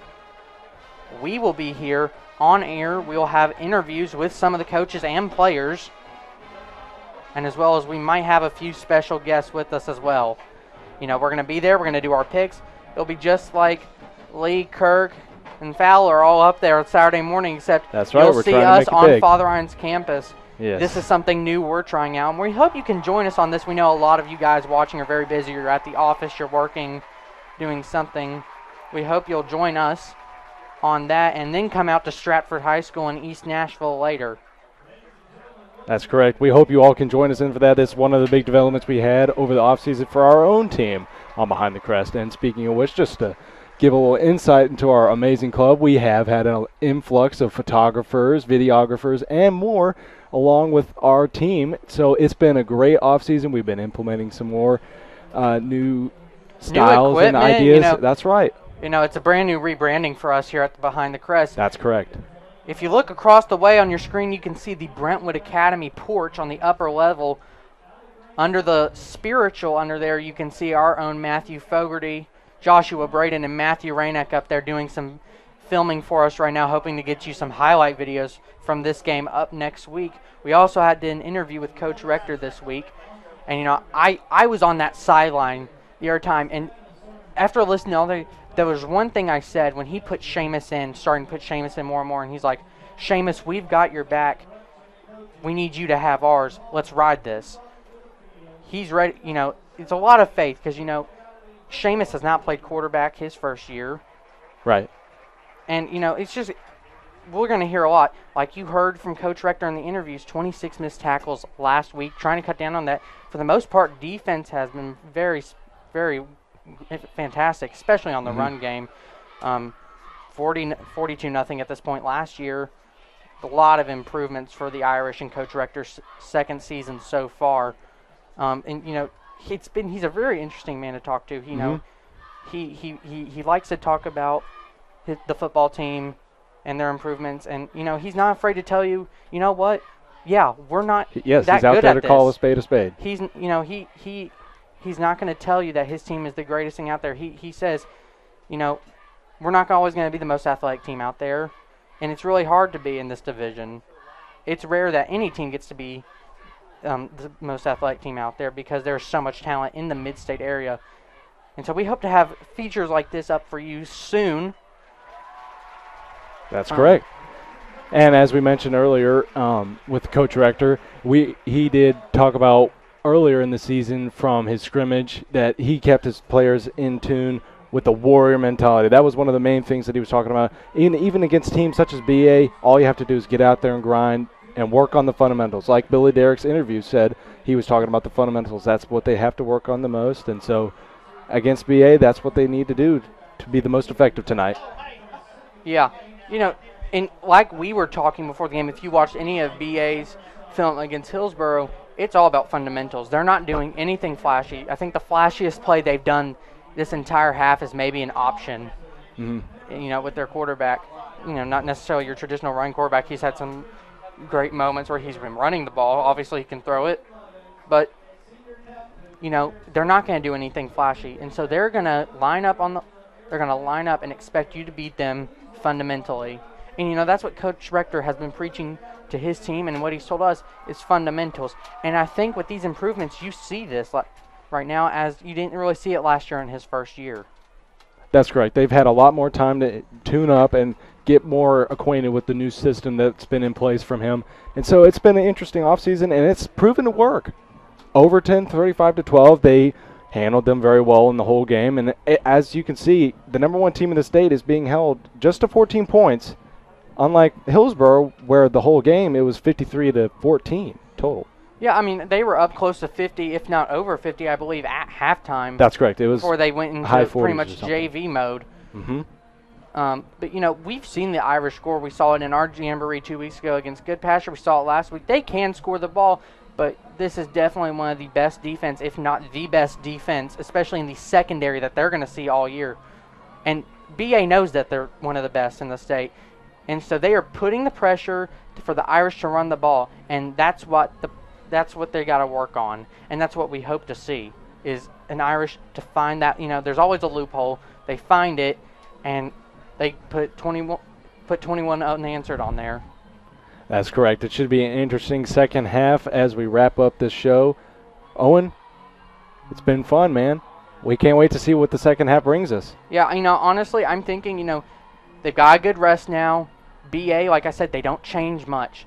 Father Ryan, Coach Rector, he's going to do what it takes to win. So I think we'll see adjustments made. Mm-hmm. And I think this can go either one of two ways. Either Father Ryan's going to be gassed and it's going to be a blowout in the second half, or Father Ryan's going to come out and punch him in the mouth, and we're going to see a really close game to the very end. I agree. Hopefully that turns the way for the Irish. Thank you guys for joining us here on Behind the Crest. Lou Pickney will be back on the call in just a few minutes. 4 minutes left here in this halftime. Thank you for joining us. This is Owen Doherty and Austin Wright signing out. We hope to see you soon.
And so we await the start of the second half here at Brentwood Academy. Hey, everybody. Lou Pickney and Austin Wright with you here on the call this second half. Irish kept it very close. It was scoreless after one. Brentwood Academy had a 7-0 lead late. And then the long touchdown pass put the Eagles up 14-0, and that's how we start the second half. So it's now an onside kick, and it'll be fallen on by Brentwood Academy. So BA will have the ball at their own 48-yard line. Appeared it was Clayton Ladd, the 6'3", 225-pound senior who jumped on it. He wore number 82 before last week's game. He was more of a tight end, but they had needs at their offensive line, offensive guard in particular. And so they gave him a different jersey number, kicked him inside. And on that play, he was there to jump on the ball for the Eagles. So Brentwood Academy will start the second half with the ball at its own 48-yard line. We'll go two receivers to the near side, one to the far. Schoenwald, the quarterback, will throw to the near side, complete. And that's going to be a loss. A good wrap-up tackle there for Father Ryan. That's correct. That was an interesting decision there by Father Ryan to go for it on the onside kick there. I wonder what they were planning to do. That was quite an interesting decision there, Lou. It's good stuff. Seamus O'Connell on that last one. Well, Father Ryan tried the onside kick to start the game last season against Baylor, so it's not something that's foreign to them. So a 3-yard loss for BA makes it 2nd and 13. Make the handoff, and is it intercepted? No, incomplete. Good job by that Irish defender. O'Connell was right in there. He read that pass, and just about a half second too late to be able to bring it in himself, but enough to cause an incompletion. And now Brentwood Academy quickly looking at a 3rd and 13, ball at their own 45-yard line. Just underway here in the second half. We'll bring these other scores of interest to you here momentarily. But first, on 3rd and 13, it's a 5-receiver look, 3 to the far side. Schoenwald all day in the pocket will throw way over the head of his intended receiver. Incomplete, and that will set up a 4th down, intended for Daniel Taylor. 5'10", 170-pound wide receiver. So I don't know if it was a miscommunication or what there. So Father Ryan, this is the start they needed to begin the second half defensively, a 3-and-out, and try and set the offense up for whatever changes have been made. That's right, an untimely series there for BA with some miscues there, unseen from them. So BA, Harrison Smith, a high hanger, will be fielded for the field fair catch. Just around the Father Ryan, and they'll say it is right at the Father Ryan 25-yard line. Nick Miller, you noted, has very good hands, as evidenced last week by his highlight catch. That's right. So the Irish will have the ball at their own 20. And Brentwood Academy has, for the most part, had the advantage for starting field position in this game. And you add into that Father Ryan offensively having a difficult time against this very talented Eagles defense. Irish knew they had a yeoman's chore coming into this one. So it's a 2-receiver look on this 1st and 10 for the Irish to try and set up some blockers. Houston Crouch pushing forward. I believe that's Crouch getting close to the 30-yard line. Indeed. And that might be enough to move the chains. We'll see. It depends on the spot. They'll say he's a yard shy from the looks of it. So Father Ryan facing now a 2nd and 1, ball at their own their own 29-yard line, 10:48 and counting to go here in the 3rd quarter.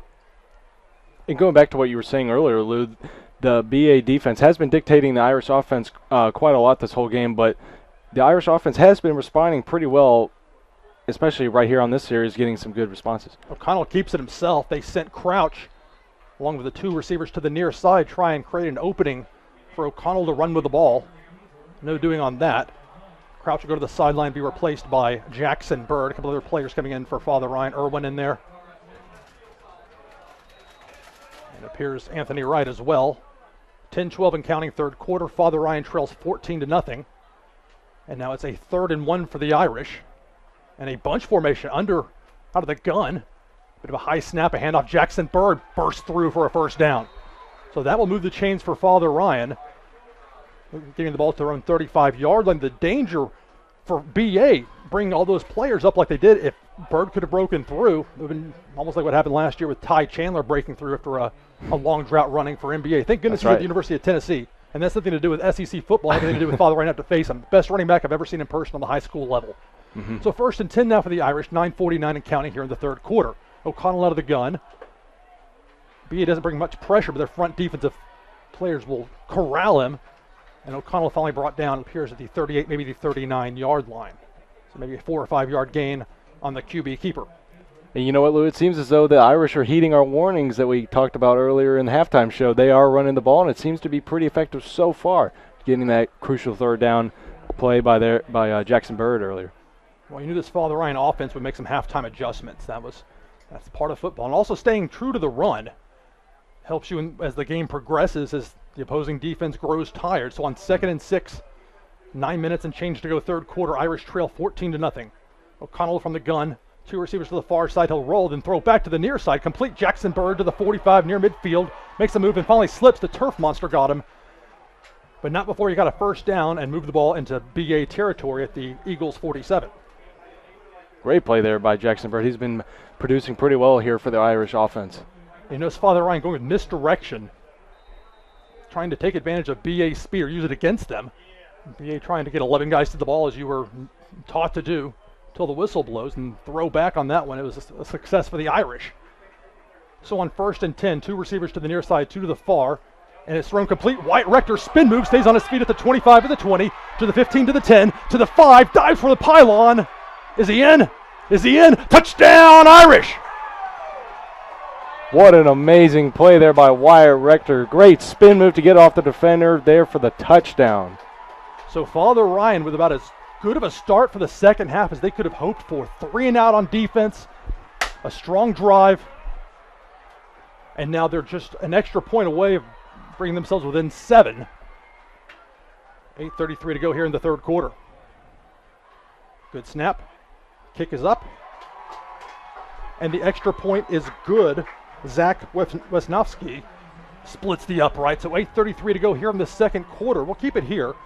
Father Ryan now makes it a one-possession game, 14-7. Real quick, want to go over some scores of interest. Next week, Father Ryan will be playing at Stratford at the half. They are trailing Hillsborough 14-7. And talk about a contrast, Hillsborough played this BA team last week and lost rather handily. Also, Baylor down 38-14 at the half against Knox Catholic. NBA, now this one really surprises me in a dogfight.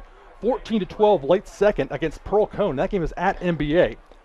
Also, CPA giving Ensworth a big fight. 14-all late second. Last word on that one. McCauley up 24-0 in the second at Madison Academy. That's in Alabama. Ravenwood on the schedule for Father Ryan. They lead Siegel 23-21 late second. And last word from Brentwood High and Cane Ridge. 17-14 Brentwood High up at the half. That's on down the line for this Father Ryan schedule. So cover Division II AAA, except for JP2 score, which they're playing Lipscomb Academy supposedly, but. And actually, we do have a score update for the JP2 game. Last time we checked, it was actually 17 JP2, Lipscomb 7. So the Knights trying to go 2-0 on the season. You know Father Ryan wants to win that Bishop's Cup back. Heartbreak last year. So the kickoff, another onside kick attempt. The Squib go with a 46. You know, in reference back to last week, one of the best onside kicks I've ever seen live in person was that Overton kick that they managed to get against us. Well, it did never hit the ground. I went back and watched the video because no, if the ball hits the ground and then pops up, you can't call for a fair catch. They could have there, but it's just the way it fell. There wasn't a Father Ryan player that even call for a fair catch. So, you know, this is no knock on them. But I think I would suggest for Father Ryan with these onside or squib kicks is trying to prevent the long kickoff return, like how BA started the game last week against Hillsborough, late running onto the field. Number 64, Clayton Ladd. He had the recovery on the onside kick, his second onside kick recovery of this game. So on 1st and 10, handoff to Pleasant. He'll move past midfield. The ball comes loose. Irish seem to think they have it, do they? Indeed they do. So the third turnover by fumble for Brentwood Academy. Irish are going crazy. Student section delirious. That's right. The band going wild. Well played there by the Irish. Third turnover, like you said, for BA, and Irish only had one turnover last week as well. The good concentration from last week as well. Interesting play there. Well done by the Irish. Much improved defense. So Father Ryan with the momentum, and now the ball back.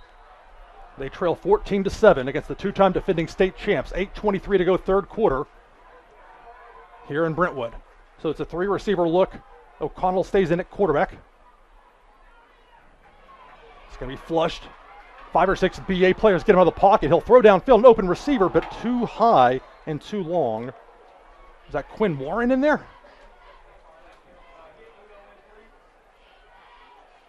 Appears it was. Hard to tell.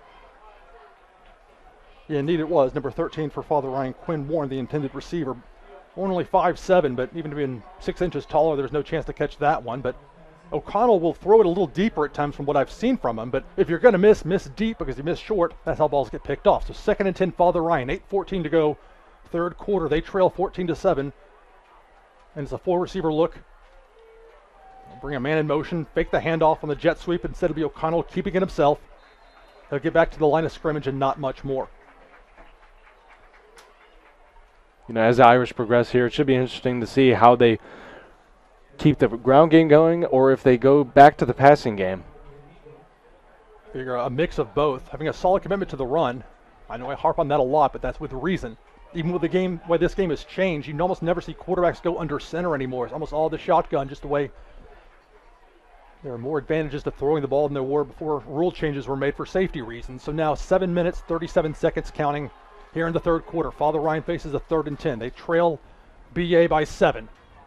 O'Connell, under all kinds of pressure, gets away, somehow slips away to the 45.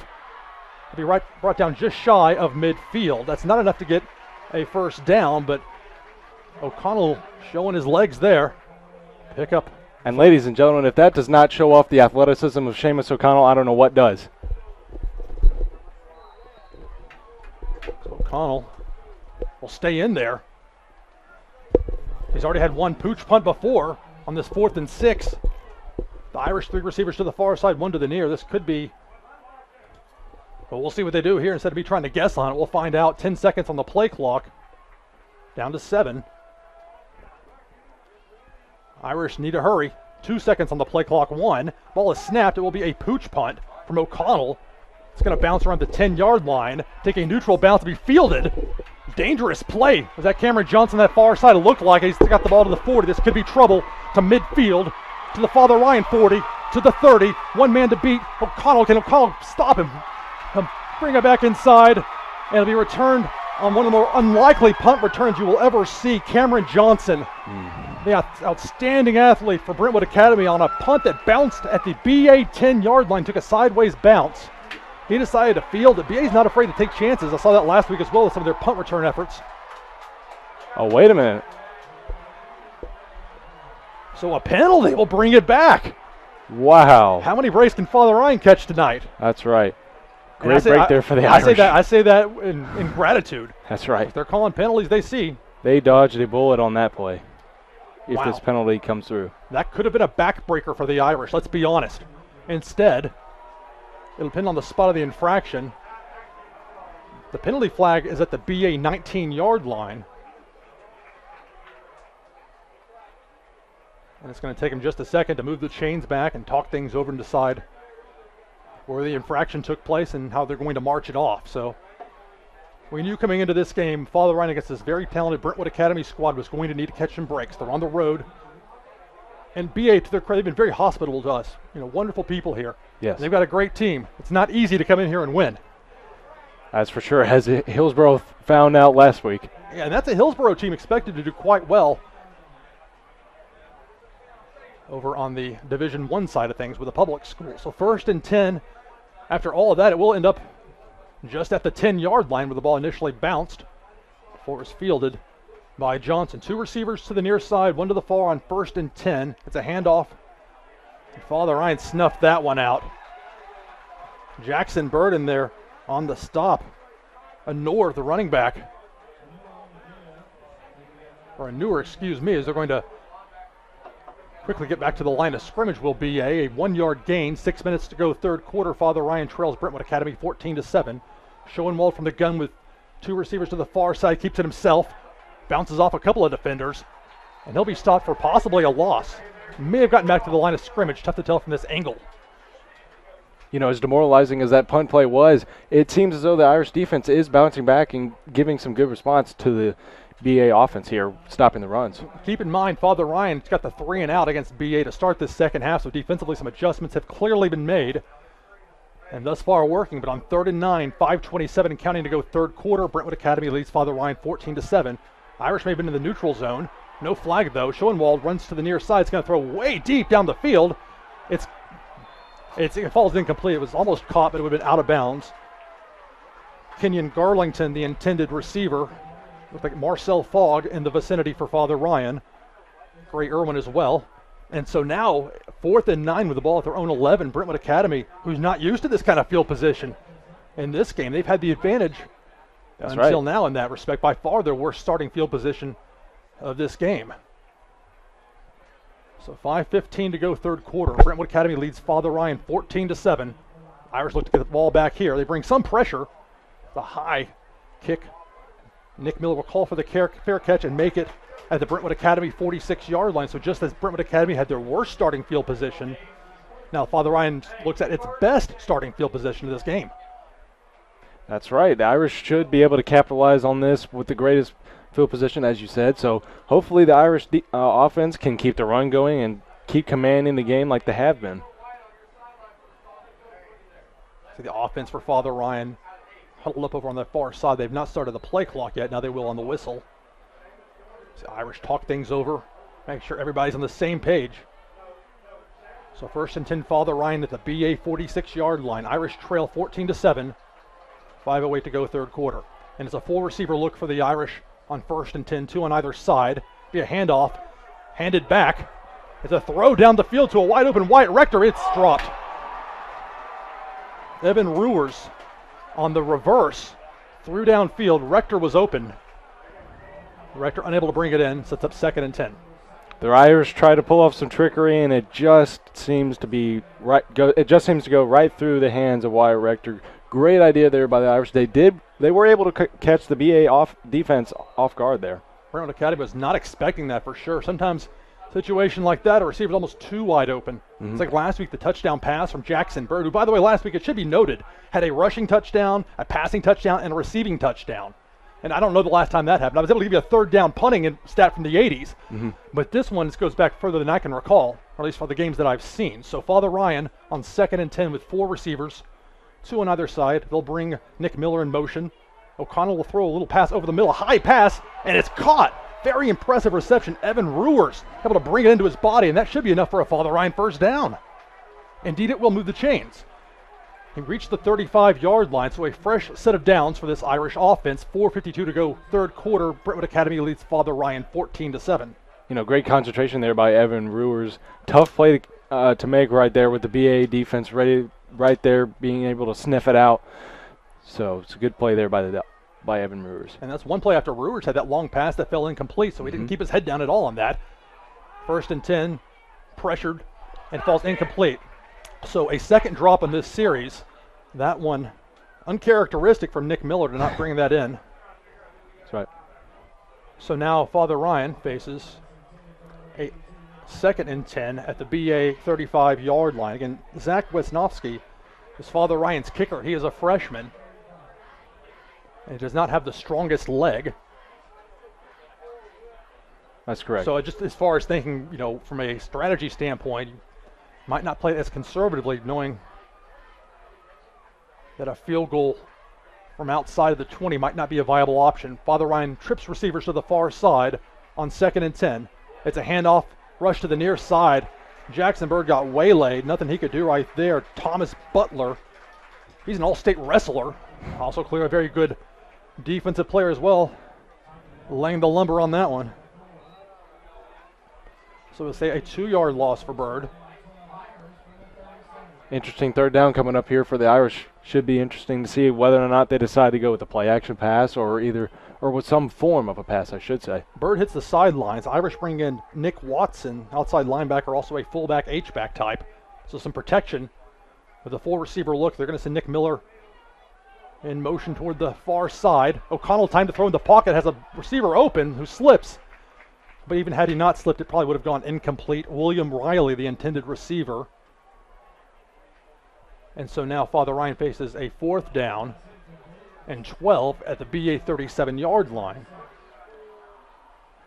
Yep, with that tough play by the Irish, like you said, it seems as though the Irish will go for it on 4th down instead of erring towards the side of the freshman kicker, Zach Wesnowski. You might also see the pooch kick from O'Connell. He's done it twice already, once on 3rd down. Now, I've got to look up what year that White's Creek game was. I promise you, I remember that. So 4th and 12, 3:43 to go, and it gives a pooch punt. O'Connell didn't really get a whole lot on that one. Bounces at the 20, takes a neutral hop. And so Father Ryan plays it conservatively, only down by 7, and will force Brentwood Academy once again to start with what in this game has been poor field position relative to what they've seen most of the time. The last drive BA had after the punt return brought back on a penalty call, that would have been a touchdown for BA. They started at their own 10, were not able to make anything happen. So now they'll have the ball at their own 18-yard line, 3:36 to go, 3rd quarter. Brentwood Academy leads Father Ryan 14-7.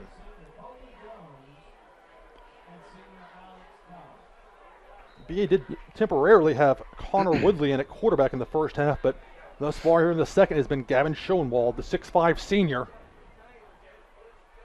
That's correct. Schoenwald with a big presence in the pocket physically and in other aspects here with his plays made in the first half and so far a few in the second half. So it'll be 2 receivers to the near side for Brentwood Academy, 1 to the far. They utilize a tight end. Father Ryan really doesn't in their sets. I mean, you have a slot receiver playing near the inside, but that's just not the Irish offense. So a little bit different look than perhaps the defense is used to in practice.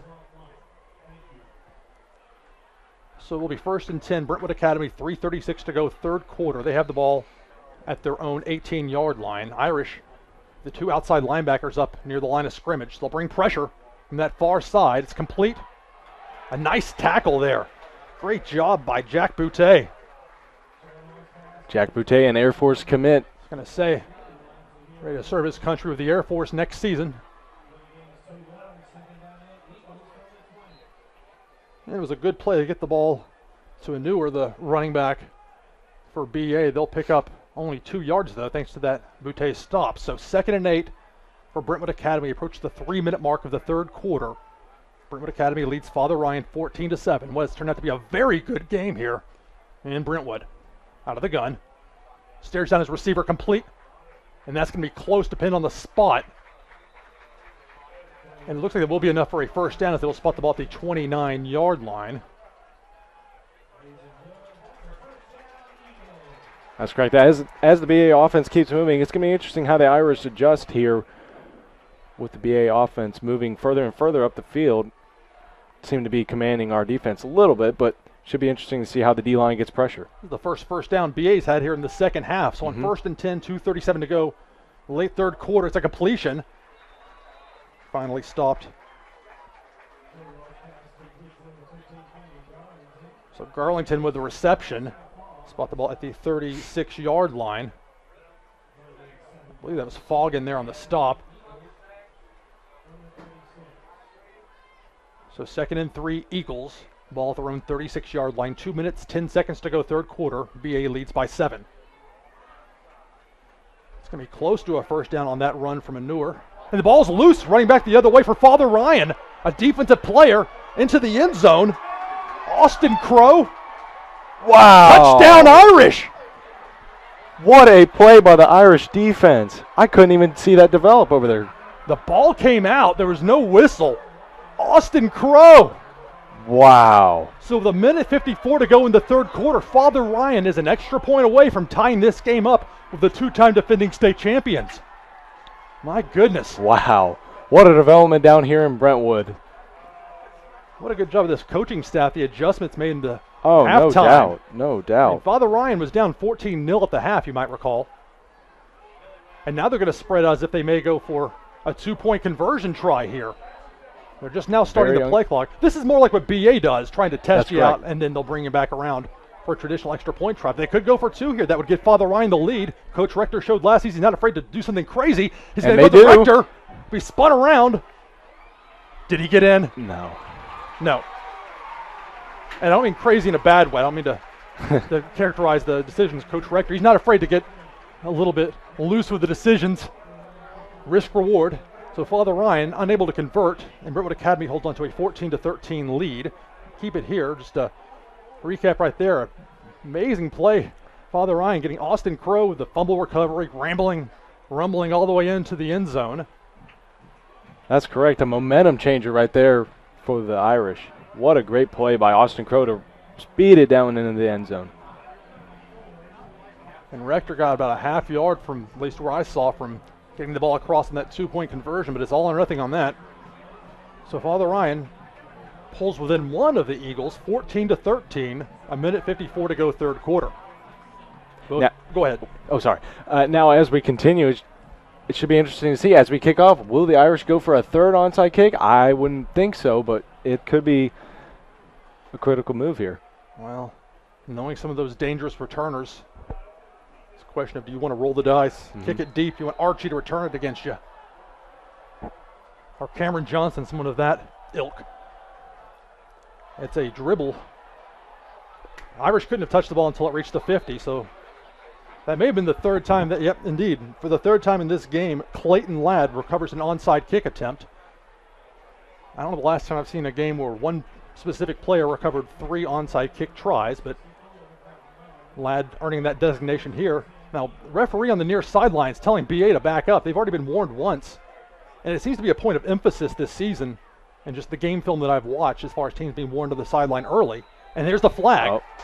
So apparently the BA did not comply with the official's instructions to his liking, and that would be a 5-yard penalty unless I'm reading this wrong. BA's trying to get to the line to spike, or to hike the ball, I should say.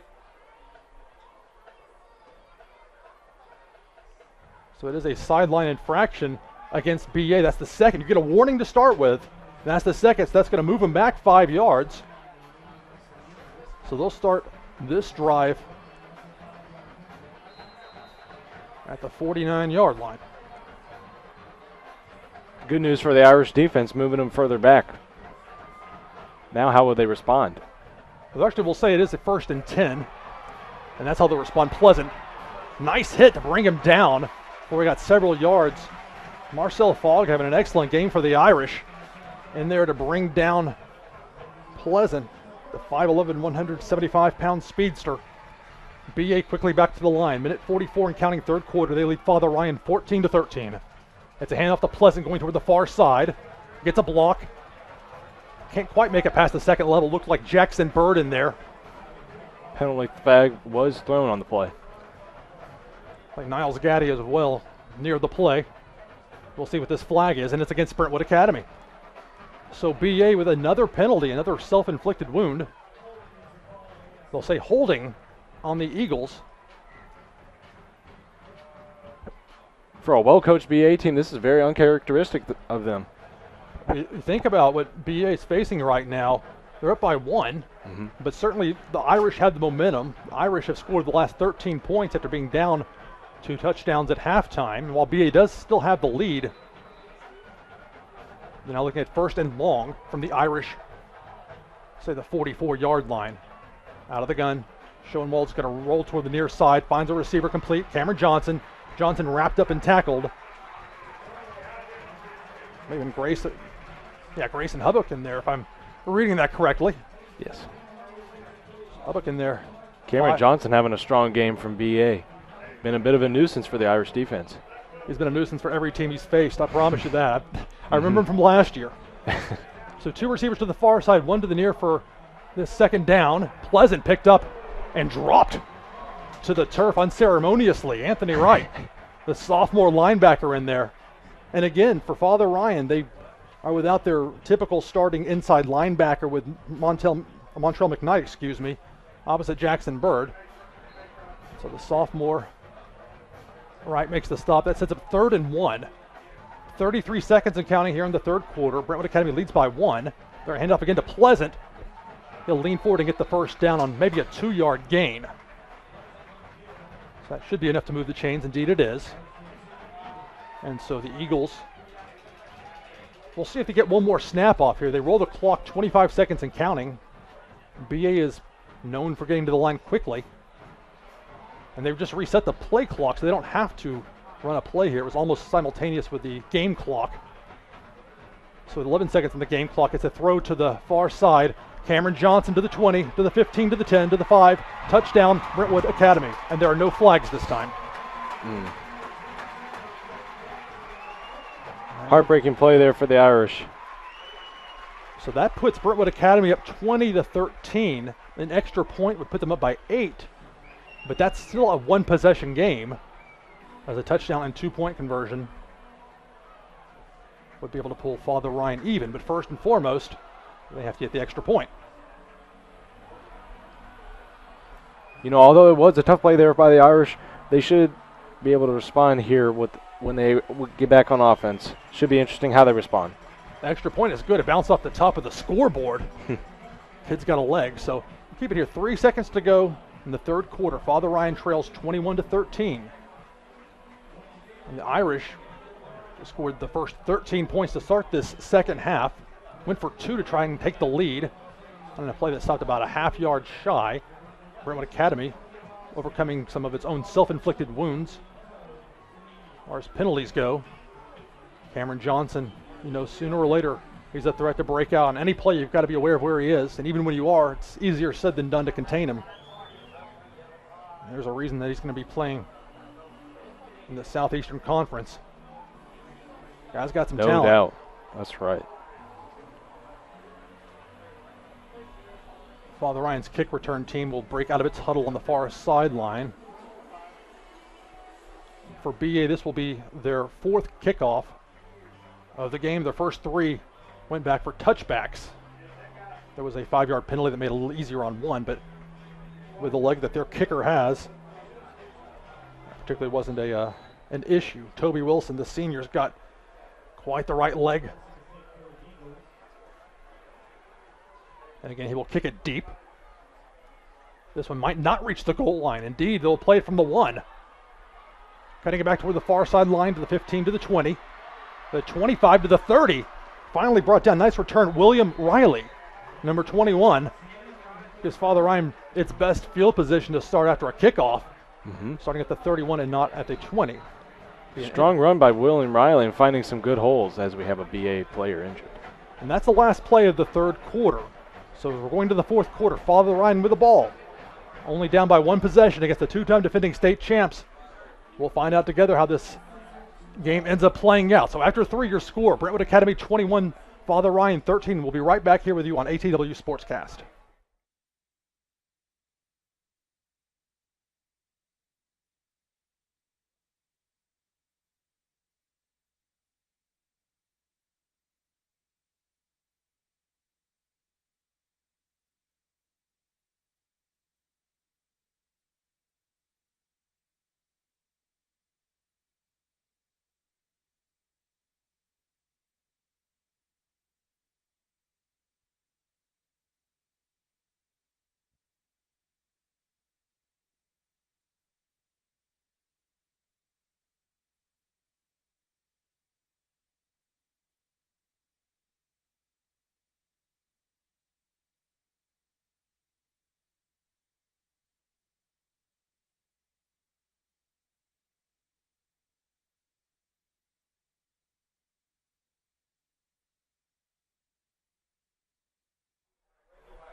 And so we start the fourth quarter here in Brentwood. Hey everybody, Lou Pickney, Austin Wright with you here.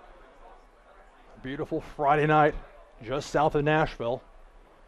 Brentwood Academy playing host to Father Ryan. What is the first Division II AAA game ever? Essentially every team last year was Division II AA moved up to Division II AAA because the feeling was that there need to be 3 state championships. That's correct. Players slow to get up for Brentwood Academy's here. The applause finally able to do so. Wasn't able to see from.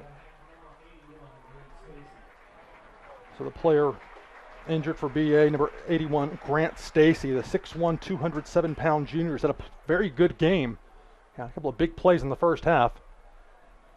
Sure hope he'll be okay. One score update, halftime. NBA has taken the lead 17-12 against Pearl Cone. Wow, They had an big interception. response there. They had an interception taken back 60-plus yards Wow. for a TD with 2 seconds left in the first half. So NBA with the lead in that one. Wow, an interesting development there for NBA. A good response from them. Wow.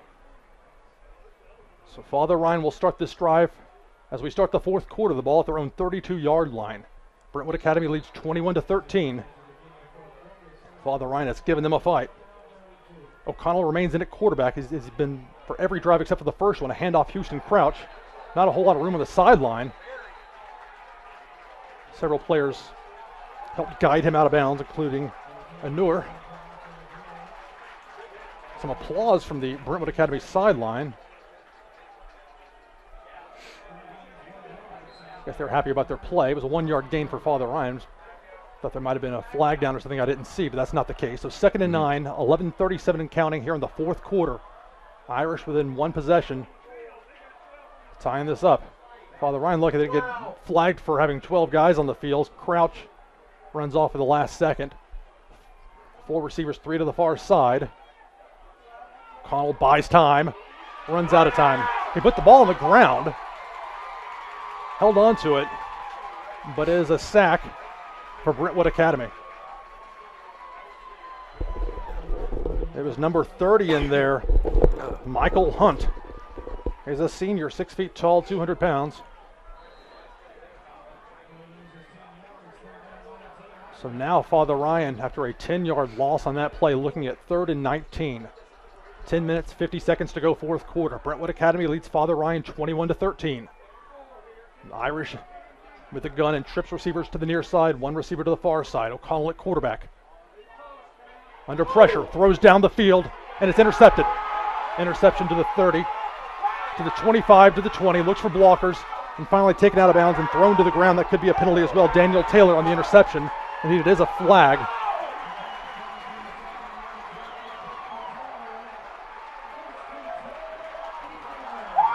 Maybe been Zach Smith. I'm not sure which player for Father Ryan was finally tallied with the infraction, as they were desperately trying to get him out of bounds. So tough development there for the Irish offense, getting sacked one play, and the next thing you know, getting the offensive line has just been having intense pressure this whole series.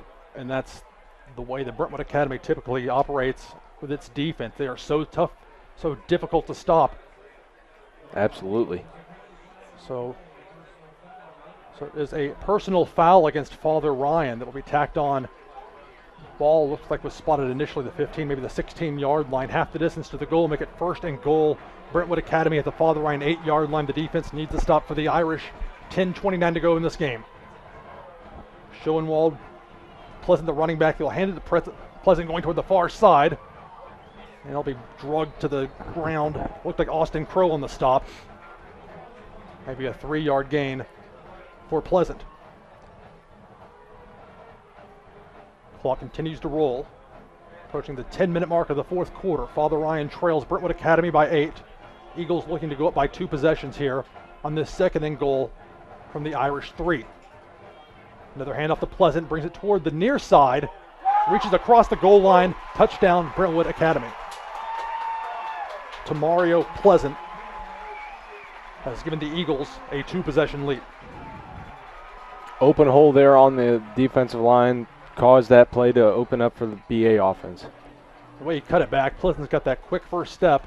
And it was a good job by that offensive line for BA. They got some big guys in there. And after looking at a possible 2-point conversion try, didn't like the look of the matchup, so instead they'll go for the traditional extra point attempt. They lead Father Ryan by 14. An extra point would put them up by 15, so still be a 2-possession game either way. Snap is good, hold is good, the kick is up, and the kick is good as well. So with 9:57 to go here in the fourth quarter, your score, Brentwood Academy 28, Father Ryan 13. We'll be right back here on ATW Sportscast.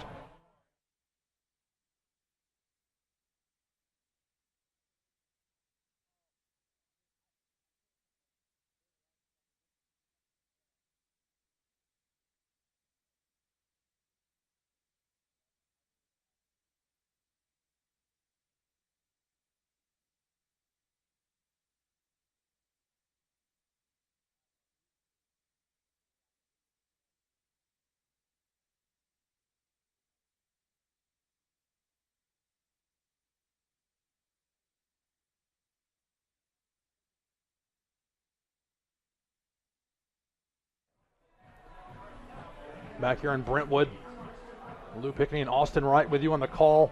Father Ryan, after pulling within 1 point, two-time defending state champion Brentwood Academy, now find themselves down by 15. Hoping for a kick return to give them better field position, as they had from the first time when BA didn't get the ball into the end zone on a kickoff. This one, toward the near sideline, will go through the end zone for a touchback. So the Irish will start on offense with the ball at their own 20-yard line. 9:57 to go in the game. The Irish down by 15. You know, as the Irish continue to work on offense, they got to have a little bit more of a sense of urgency being down 15. Although there are 10 minutes, the BA defense is very good, and it will require a lot of effort from the Irish to get it down back into the end zone. Father Ryan rallied from a 14-point halftime deficit to pull within one, so they've certainly shown the capacity to do so, but this is not an easy defense, to put it mildly, to move the ball against. O'Connell remains in at quarterback. Two receivers to the near side, two to the far. He's crouching to block for him, looks downfield under pressure, has to get it away, and throws it into the ground at the feet of Wyatt Rector. And O'Connell just a little slow to get up. We have not seen Cade Pfeiffer back in the game since the first drive. He took a hard hit, went to the sideline. Suspect he won't be back in there tonight. The Irish have the intention, from what Coach Rector said earlier this week and also on 104.5 The Zone a couple of weeks ago, is to have both Pfeiffer and O'Connell at quarterback in every game this year. But since that first possession, it's been all O'Connell. So three receivers, trips to the near side, one to the far. Looks to try and pitch the ball. This is a dangerous play. He finally covers the ball up wisely, and he'll eat about a 4-yard loss since Brentwood Academy was all over him. I like the idea of trying to pitch the ball, something to draw the defenders in and then kick it to the outside, but when that was not there, you don't want to force a play like that, certainly at this juncture of the game, down by 15 with 9:30 and counting to go. So the Irish looking at 3rd and 14, ball at their own 16-yard line. And it's trips to the far side, one receiver to the near side. 10 seconds on the play clock as O'Connell looks to the sideline for guidance.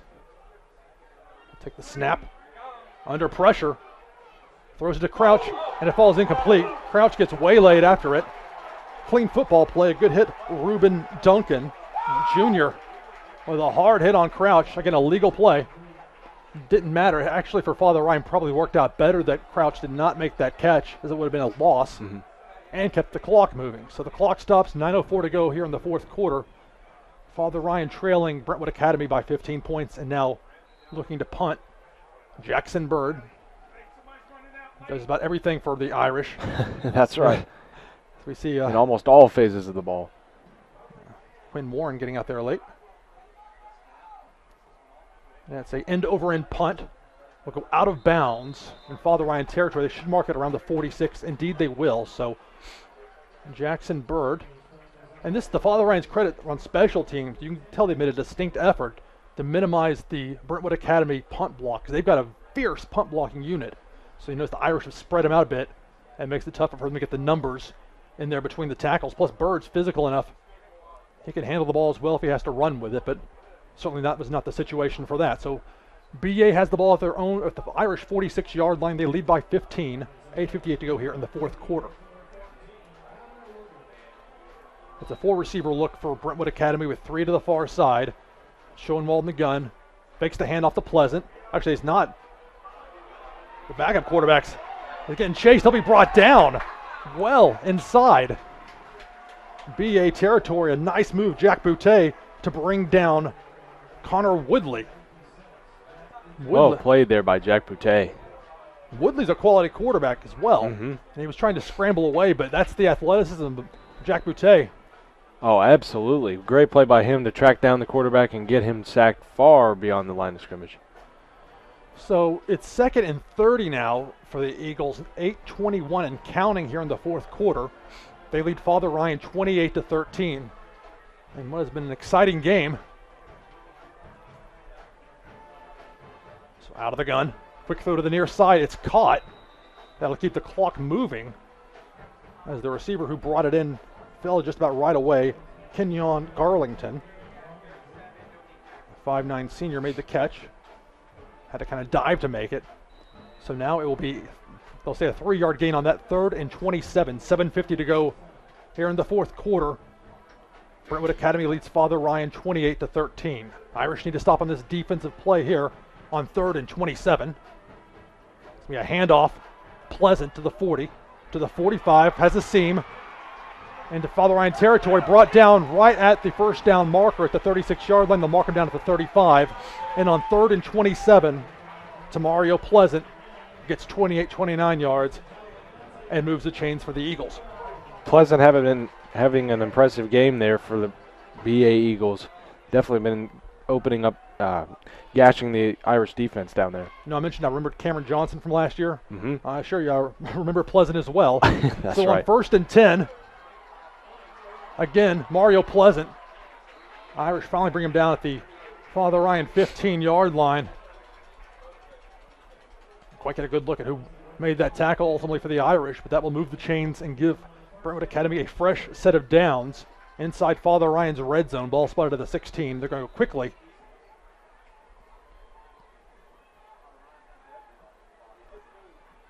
Connor Woodley in at quarterback. May have changed the play. Only 2 receivers. They've got a double tight end look. And it's a handoff again to Pleasant. Jackson Bird in there. Got a hold of one of his ankles, did not let go. And tries Pleasant might. About 270-degree turn. Bird just too strong on that one. Back to the line of scrimmage at best, and that's where they will mark it. So 2nd and 10 for Brentwood Academy at the Irish 16-yard line. 6:43 and counting fourth quarter. Father Ryan trails by 15. BA having their successes down here, it should be interesting to note that, or to point out that the Irish defense will have to make some adjustments going through here. They've been able to force turnovers. There's 1 defensive touchdown already for Father Ryan in this game. So on 2nd and 10, it's a fake. Throw toward the near sideline, complete and out of bounds. That's not enough for the first down. Like Knox Perry made the reception on the pass from Connor Woodley. Perry, 5'11", 170-pound wide receiver senior. Father Ryan makes some changes as well. David Russell will go over toward the sideline. The Irish shuttle in new defenders, try and get some fresh faces out there. So 3rd and 4, hand off to Pleasant, and it looks like he will not have enough for the first down. The Irish stymie him at perhaps the 8-yard line. That would set up what looks to be a 4th and 2. So at this point of the game, BA's up by 15. If they hit a field goal, that puts them up by 3 possessions. Of course, you go for it here on 4th and maybe it's 4th and 2. Mm-hmm. They need to reach the 6-yard line. It appears that going for a field goal, they've already had 1 missed field goal tonight.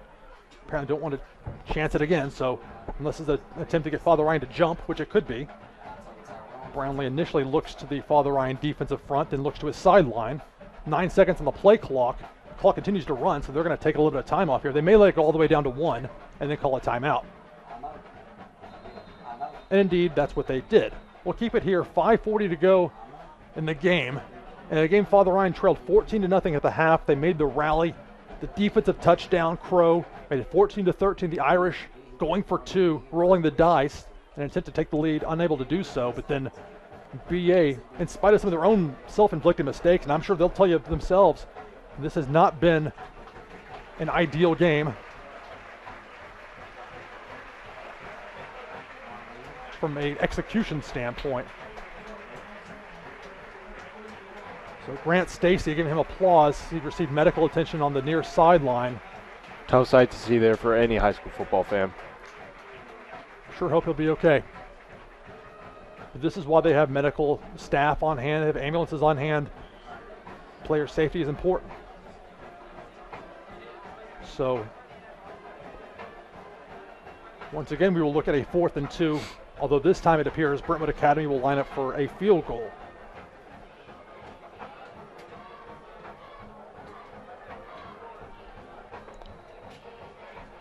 Toby Wilson, 25-yard, a little bit high on the snap. Kick is up. He's got the monster leg, and this time he's able to split the uprights on this field goal attempt. He missed the first, hit the second. So with 5:36 to go here in the fourth quarter, Brentwood Academy extends its lead to 31-13. And that's just the challenge of facing a team that's as absolutely explosive as Brentwood Academy is. credit to Father Ryan. And again, this at halftime, you could give up against a team like this, perhaps another team, but not this Irish squad. Made some very good halftime adjustments. Again, pulled within one. No doubt. That's right. That is a testament to Coach Rector and his ability to make those adjustments. Coordinators as well, seen up here in the booth to our right, but the reality is that Father Ryan caught a lot of breaks as far as some self-inflicted stuff BA did with turnovers, the fumbles, things of that nature, and you need that if you're going to beat the two-time defending state champ. Absolutely. But the law of averages eventually caught up with the Irish, just the talent on this BA squad. Irish have talent as well, don't get me wrong, but there's a reason that Brentwood Academy has been able to hoist the trophy the last 2 seasons. So Father Ryan now down by 3 possessions, an 18-point deficit. And as I mentioned earlier in the game, now with the score being as wide as it is now, the Irish really do have to implement a sense of urgency with 5.5 minutes left to go in the game. Another deep kickoff. Looks like it will cross the goal line. Indeed it does. So a touchback.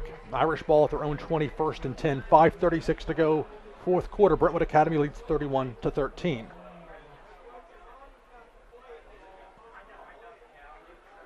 Father Ryan offense is huddled up on the far sideline, Irish 25-yard line, as they talk things over the plan here against this very tough Brentwood Academy defense. And while the Irish do have 2 touchdowns, one of those was defensive.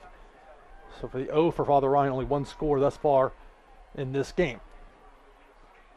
That's as much to do with the talent on this Brentwood Academy defense as anything. And it's O'Connell again at quarterback from the gun. 3 receivers to the far side, 1 to the near. He looks to the near side, looks to Rector. He's going to throw it way high, try and get it out of bounds perhaps. And the ball is intercepted. Interception, Luke Knox, which is a pretty impressive thing considering he had thumb surgery 3 weeks ago. The 6'4" senior on a play where it looked like O'Connell under pressure was just trying to get the ball to the sideline. And we have a flag on the far side, so we'll see what this is.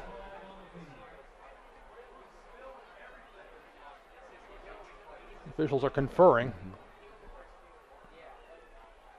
Knox plays free safety. And on that one is able to read the pass. And O'Connell just trying to get that ball. It seemed like you got to get it past the line of scrimmage before it goes out of bounds, or else it's intentional grounding. And depending on no matter what the officials say, I mean, you got to give credit where credit is due. The VA D-line just getting after Father Ryan and being able to put that kind of pressure on Seamus O'Connell there. I have to admit, I'm not exactly sure what the refs were talking about, what the flag was. Apparently an infraction on Father Ryan, so it will be Brentwood Academy ball at the Irish 28-yard line. 5 minutes, 28 seconds to go, 4th quarter. BA leads the Irish 31-13. And so now back in at quarterback Gavin Schoenwald. Hand off to Pleasant. Mario Pleasant going to get to the 25-yard line for maybe a 3-yard gain. 2nd and 7. 5:15 and counting, 4th quarter. Brentwood Academy leads by 18. And now one of the things the Irish have to do is just be able to stay consistent and just keep Brentwood Academy at bay and not allow them to have those big plays that they have been earlier in this half. And those Brentwood Academy, which had been so quickly getting to the line by and large, now taking their time. 7 seconds on the play clock. The game clock less than 5 minutes to go, and they're trying to let every second they can tick off. 2 on the play clock. They'll hand off to Pleasant. They'll get 3, maybe 4 yards, but again for the Eagles, it keeps the clock running with a 3-possession game and less than 4:40 to go here in Brentwood. Pleasant again gashing through the Irish defense there. He's been a monster all night against the Irish D. And again, he's not an unfamiliar face, remembering last season. For sure. That's just the sign of some of the talent this BA team has. Irish certainly have their talent as well, but it's a tall order against this squad. So now a 3rd and 4 as we approach the 4-minute mark of the 4th quarter. Schoenwald will keep it himself. The 6'5" quarterback finally tripped up, not before he got enough yardage to get a 1st down. And I'm not sure if it was Matthew Beacom in there, maybe Ben Smith on the stop, but by the time they say Schoenwald was down, he reached the Irish 16-yard line. So a fresh set of downs and less than 4 minutes to go. Father Ryan trailing Brentwood Academy 31-13. 1 week from tonight, we'll be live from Stratford.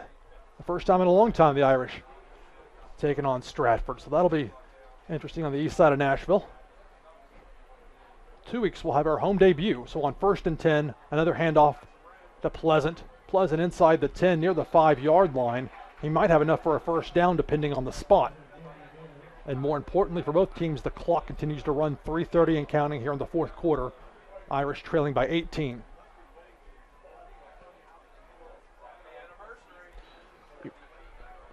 And as the Irish keep trying to hold the BA offense here, it should be interesting to see how they just try and keep that pressure. With the good D-line that the Irish have, it should be interesting to see how they try and push against the tough BA O-line. Certainly would prefer to keep the Eagles out of the end zone if at all possible. And down by 18, less than 3 minutes to go. Schoenwell's going to keep it himself into the end zone. Touchdown, Brentwood Academy. So the Eagles with a cherry on top. Schoenwell with the keeper. And this one is getting away from the Irish. And to think it was 14-13 not long ago. That's the quick strike ability that Brentwood Academy has. So Schoenwell with a QB keeper touchdown run. They're now up by 24 points. An extra point will put them up by 25. And that right there was a tough arrow to take right there for the Irish. As the extra point goes too. Extra point all the way to the other side of the track. That's kid's got a leg, give him credit. Toby Wilson, the senior. No doubt. And again, you see somebody that's listed at 5'10", 155. And again, I don't have a scale out there. I couldn't tell you. This isn't, I worked at Opryland for a summer to guess your height, weight. No more of that for me. The point being, though, is that he looks smaller than perhaps you would think a kicker with a strong leg would have, but that's misleading because he most definitely has a strong kicking leg. So the Irish down by 25. 2:55 to go here in the fourth quarter. And they're going to drop their first game in Division II AAA play. In a game that they showed a lot of heart coming out. Halftime down by 14 points. Managed to get the advantage for a bit. Offensive touchdown and the fumble return for a touchdown by Austin Crow. Got as close as 1 point in the second half. Since then, it's been 24 unanswered for the Eagles. Another deep kickoff, line drive, and that will cross the plane of the end zone line. And in case you wonder why they do that, that's TSSAA rules. And many states, I think, have that. Maybe not Texas, but most of them do. If the ball crosses that goal line, it's considered an automatic touchback. So 1st and 10, Irish the ball at their own 20-yard line. They trail 38-13 here. 2:55 to go, fourth quarter. And now at this point for the Irish, it's just to make sure that you can run your offense the way you want to against this tough BA defense and just try and get some more victories as much as you can. And at quarterback, DC Tabscott, the freshman, getting some playing time. On 1st and 10, be a handoff. You know, there's no better time than the present. Certainly a wonderful opportunity for him to get some playing time. It's carried by Antonio Wright. We'll see where they mark it. He may have lost a yard. Father Ryan getting players in there. Will Hopkirk in there. Zach Smith played quite a bit tonight, so some of their top linemen still in. They mix things up. Rector on the near side as well. So it's not a wholesale change by any means, but certainly a good chance to get the freshman quarterback Tabscott. Mm-hmm. They list him at 6'1", 145. The 145 might be a bit low, maybe not, but that height. And some insight from our broadcast earlier this year from the scrimmage at Goodpasture. Tabscott did show some promise, though. He was a pretty good quarterback there. Handoff on the play, Antonio Wright. Maybe got back to the line of scrimmage. Looks like a flag. It'll be down right at the 2 with the 20-yard line. The number 2, that is. So a face mask penalty against the Eagles. So instead of Father Ryan looking at a 3rd and long, which it would have been, going to march it off for the infraction. And that'll get the Irish an automatic first down. The ball will be spotted at the Father Ryan 34-yard line. 2 minutes, 2 seconds to go, fourth quarter. Brentwood Academy leads Father Ryan 38-13. And the clock rolls as Tabscott looks to the sideline for instruction. 15 seconds on the play clock. Now he'll talk with his receivers, running back, and linemen. So with Antonio Wright to his right, it's Tab Scott on 1st and 10. It is a handoff to Antonio Wright. There's just nothing there. It's a swarming defense in there for Brentwood Academy. And it's been the case whether it was Bird or Crouch in there. Now Antonio Wright in there. Just not much daylight. Father Ryan, some of those offensive linemen that also play on the defensive line as well. Exhaustion works on both sides of the ball for both teams, obviously. So a minute 13 and counting. The Irish not in a particular hurry, but the outcome of this one is all well lock. But the Eagles up by 25 points and a minute and change to go. So again, next week it'll be Father Ryan at Stratford. And then finally the home debut will be coming very soon. JP2. For the Bishop's Father Ryan's Cup. got a couple of receipts for them. Antonio Wright, the handoff on 2nd and 12. Takes it toward the far side, push forward. BA helping him out a bit as far as yardage goes. He'll be stopped at the Father Ryan 39-yard line. That sets up 3rd and maybe 5 with 35 seconds to go in this game.